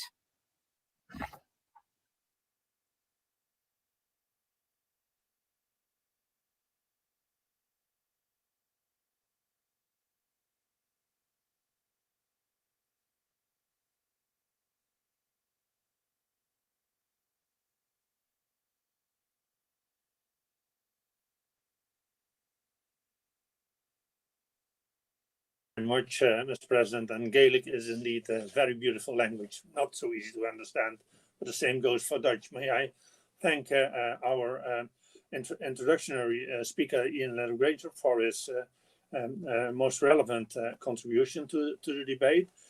He referred to the report we already decided earlier in this year with regard to democracy in times of crisis. May I also pay compliments to the speakers we heard until now. I think their contribution is most relevant. May I use my time to focus on two issues: one, parliamentary scrutiny in times of pandemic, and two, democratic access to healthcare in times of pandemic. We have learned that so many states thought that they had to limit fundamental rights and freedoms of our citizens. That is understandable. It is I think, bad news that so many member states of the Council of Europe officially derogated from the convention. The good news, the Secretary General of the organization told us earlier, the good news is that most member states now have ended that derogation. But I think it is up to us parliamentarians to check whether in real life the limitations are indeed only there as long as to the extent as they are needed. In times of crisis, governments are so much under pressure that they often tend to see parliaments as a problem. But in times of crisis, parliaments and parliamentarians are part of the solution, is a clear conviction of my group. So we should stand firm for parliamentary scrutiny exactly in these times of pandemic. The second element that I would like to focus on is the democratic access to healthcare in times of a pandemic. If vaccination is not available for everybody when it is needed, then we have to ensure that the distribution of vaccines is done in a democratic way, so that not money decides who is going to get his or her vaccination soonest, but who is most in need to get the vaccination, that he or she will get it. We have seen several developments in Europe that member states are excluded from vaccination because they do not have enough money. San Marino was a clear example for that. And also in member states themselves, we see that there is a danger that the money decides who gets access to vaccination. I think we parliamentarians should be in the forefront to defend democratic access to healthcare in times of a crisis such as this pandemic. Thank you very much, Mr. President.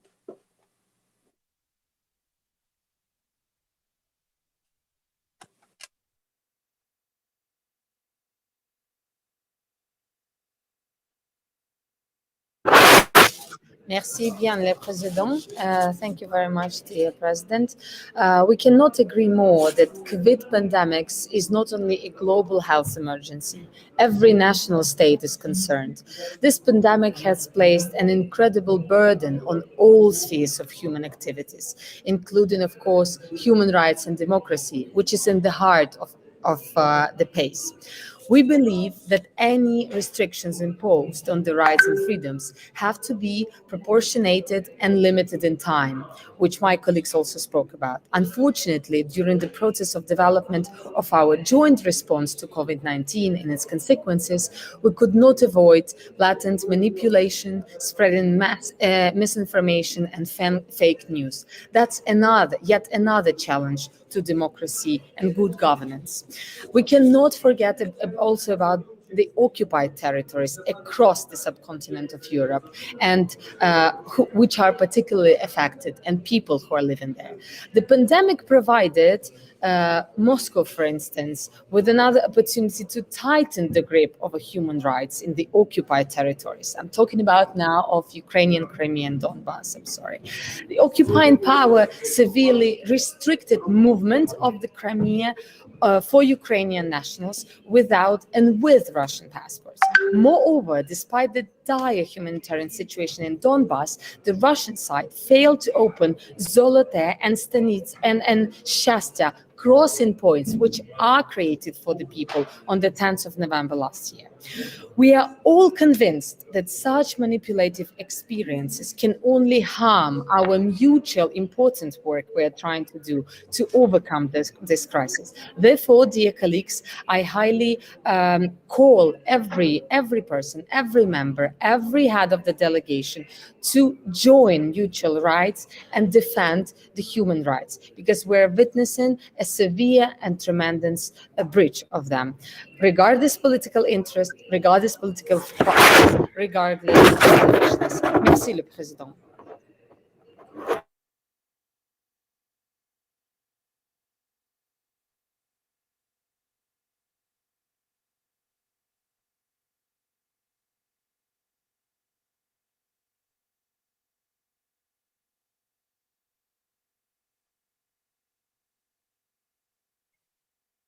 Yes, I will add to one.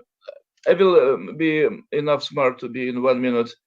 Thus, I just followed the very important debate and the impact on our democracy, and I just follow like radical groups in our region, European region, trying to use the COVID for their purposes, creating a crisis climate, and especially the groups like Le Pen and in my country too, trying to say that we are not enough, having not enough initiative related to being only subdued with Brussels and not following the interests of our countries and our nations.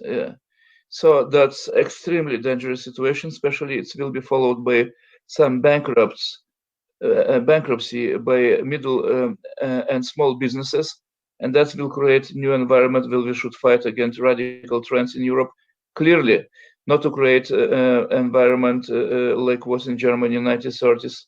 I'm sorry for this rude example, but for the reason that my mother spent 4 years in Nazi camp, she's 99 years old, I should remind that we should not allow radical trends and hatred speeches overbook our scene of Europe. But coming to one new element, who is absolutely new in this, it is about a refusal from the people in massive way to vaccinate, especially with AstraZeneca, and to be vaccinated. And how to deal with that, how to deal with their rights to be vaccinated or not, to have tests in the way, how to say, in the obligatory way. So, well, some initiative in our legislature is related to obligatory way for tests in the jobs related to massive attendance. So that is becoming a real problem. So I just would like to point this point related to how to deal with massive refusal for tests, especially in AstraZeneca case, and how to deal with huge radical trends who will be probably followed by economic crisis related to middle and small businesses after pandemic. So thank you so much for this very useful debates. Thank you, dear speaker.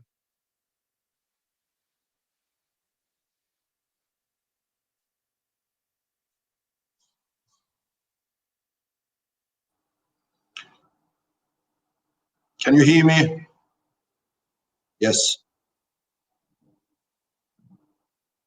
Thank you very much. It is a opportunity to speak about this very important. Okay, I did it.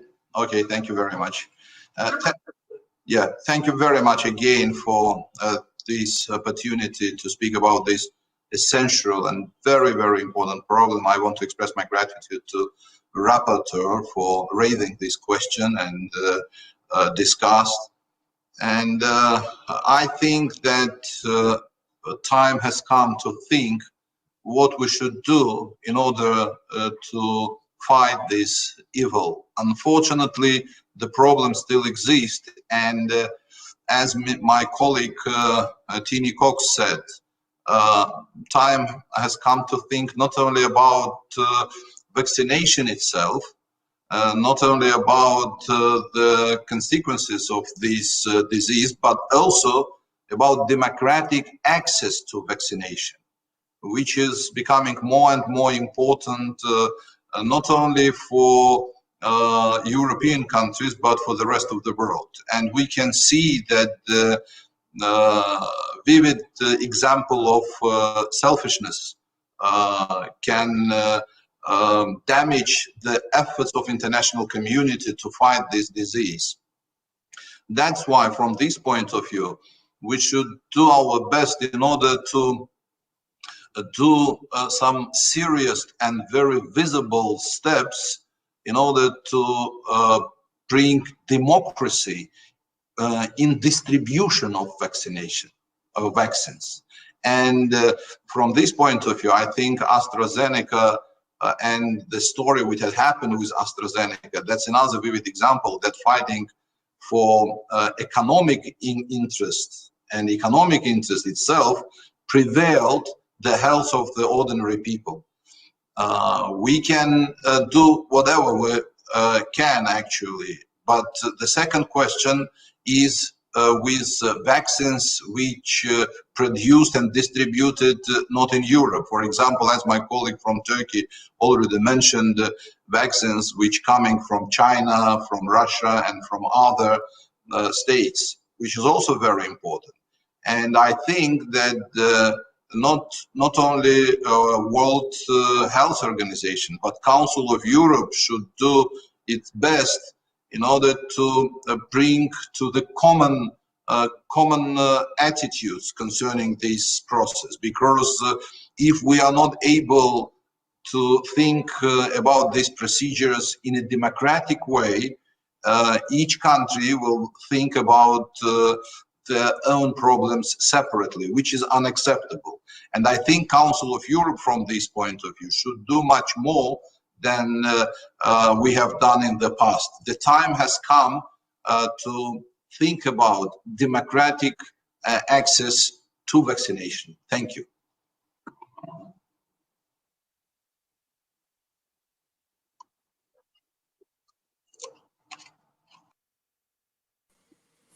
Nou, lieve Rik, misschien is het wel een idee om elke keer in de nationale taal te beginnen. I know that the translators are now very nervous because this was Limburgs, my national language, which has been recognized by the Council of Europe as a regional language. So thank you very much for all the introductions. As the rapporteur of the COVID report on upholding human rights in times of pandemic on gender equality and non-discrimination, I was very happy with the introduction of our other rapporteur.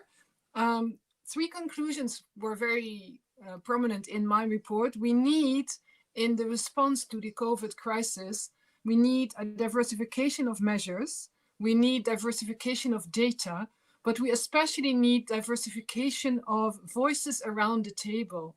And this is something I think we should look at in the near future also in our work. How can we create an intergenerational solidarity at the table? How can we make sure that different voices of different backgrounds are represented at the table? Even in our own room at this day, I think the average age, let's be polite, is probably 39.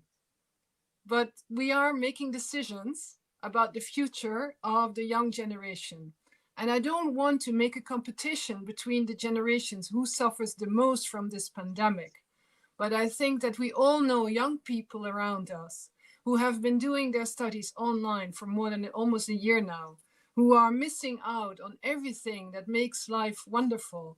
So what can we do as the PACE, also in our reports, to include the voices of young people, of different groups from different backgrounds? I hear Malcolm Mamadou Diallo on my shoulder, an intersectional approach of young people as well, and make this in an intergenerational solidarity way. Thank you.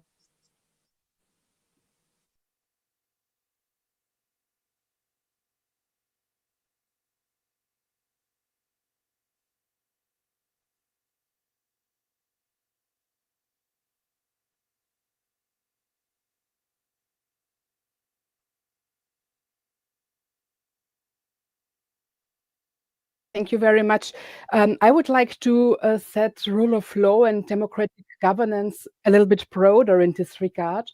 And we all agree that we either will overcome this pandemic globally or we will not overcome it at all.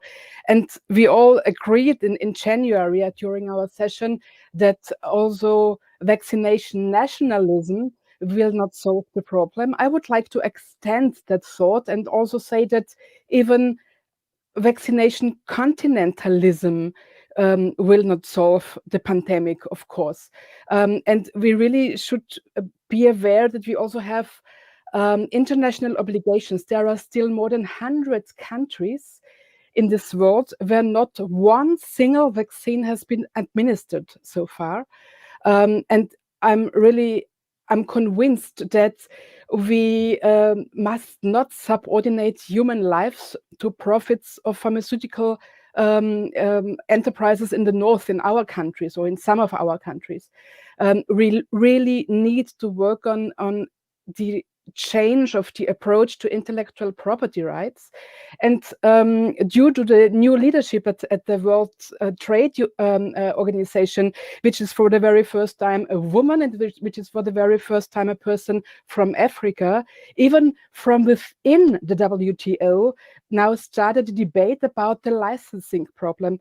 And I really think that we should support any approach that helps to produce this vaccination quickly everywhere. There are so many countries which are able to do that.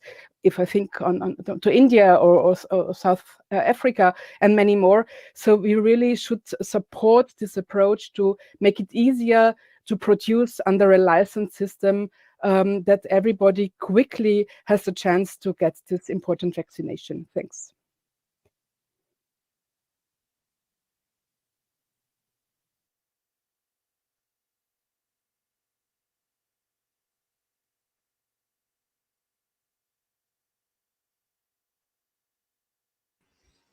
Thank you, Mr. President and Rapporteur Jan. Indeed, Mr. President, these new mutations and variants of the COVID-19 show us that it may continue longer than expected. It is unpredictable still what will happen in coming months and years, even years. The world has been so globalized in recent decades that freedom of movement, international trade,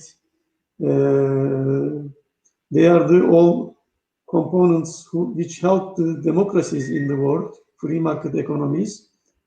But this vaccination issue and the certification of vaccines by individual countries, and in some cases even by the international integrations or like EU, it will delay this normalization. Why can't we rely on the World Health Organization for a global certificate of any vaccine? It will make everything easier and faster. Thank you.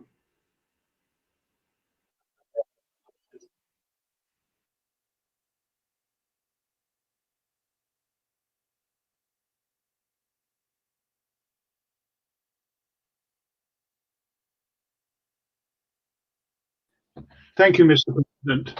I would first like to congratulate my British colleague Ian Little-Granger for the way that he opened this debate.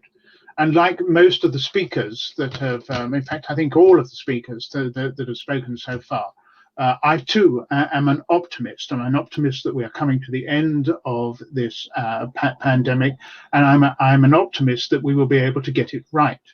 But in looking at how we get out of this and how we approach this, I think for an organization like us, there is one thing that we must hold above all others, and that's the human rights situation for all of our countries and the way in which they deal with this. And one of the biggest human rights on this, and I think it was the senator from Ireland who said this: we're all fed up with the restrictions that are on us. So the restrictions must be time limited, and we must ensure that there is regulation in our own country that is capable of being looked at and being challenged. There are a number of other issues that we have to face. The first one is an ethical issue about whether we make inoculation mandatory. We have chosen not to do that, and I think that is the right line to take. But it still leaves the ethical question to deal with of what you do with those people who have chosen not to be inoculated, because this affects everyone rather than just themselves.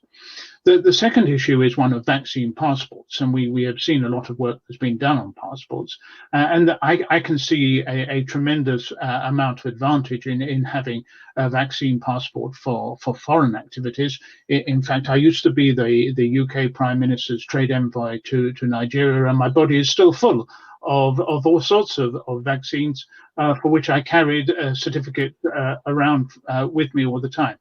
But I think as far as domestic situation is going, I can't see the logic of having a vaccine. So there are many different ethical questions here.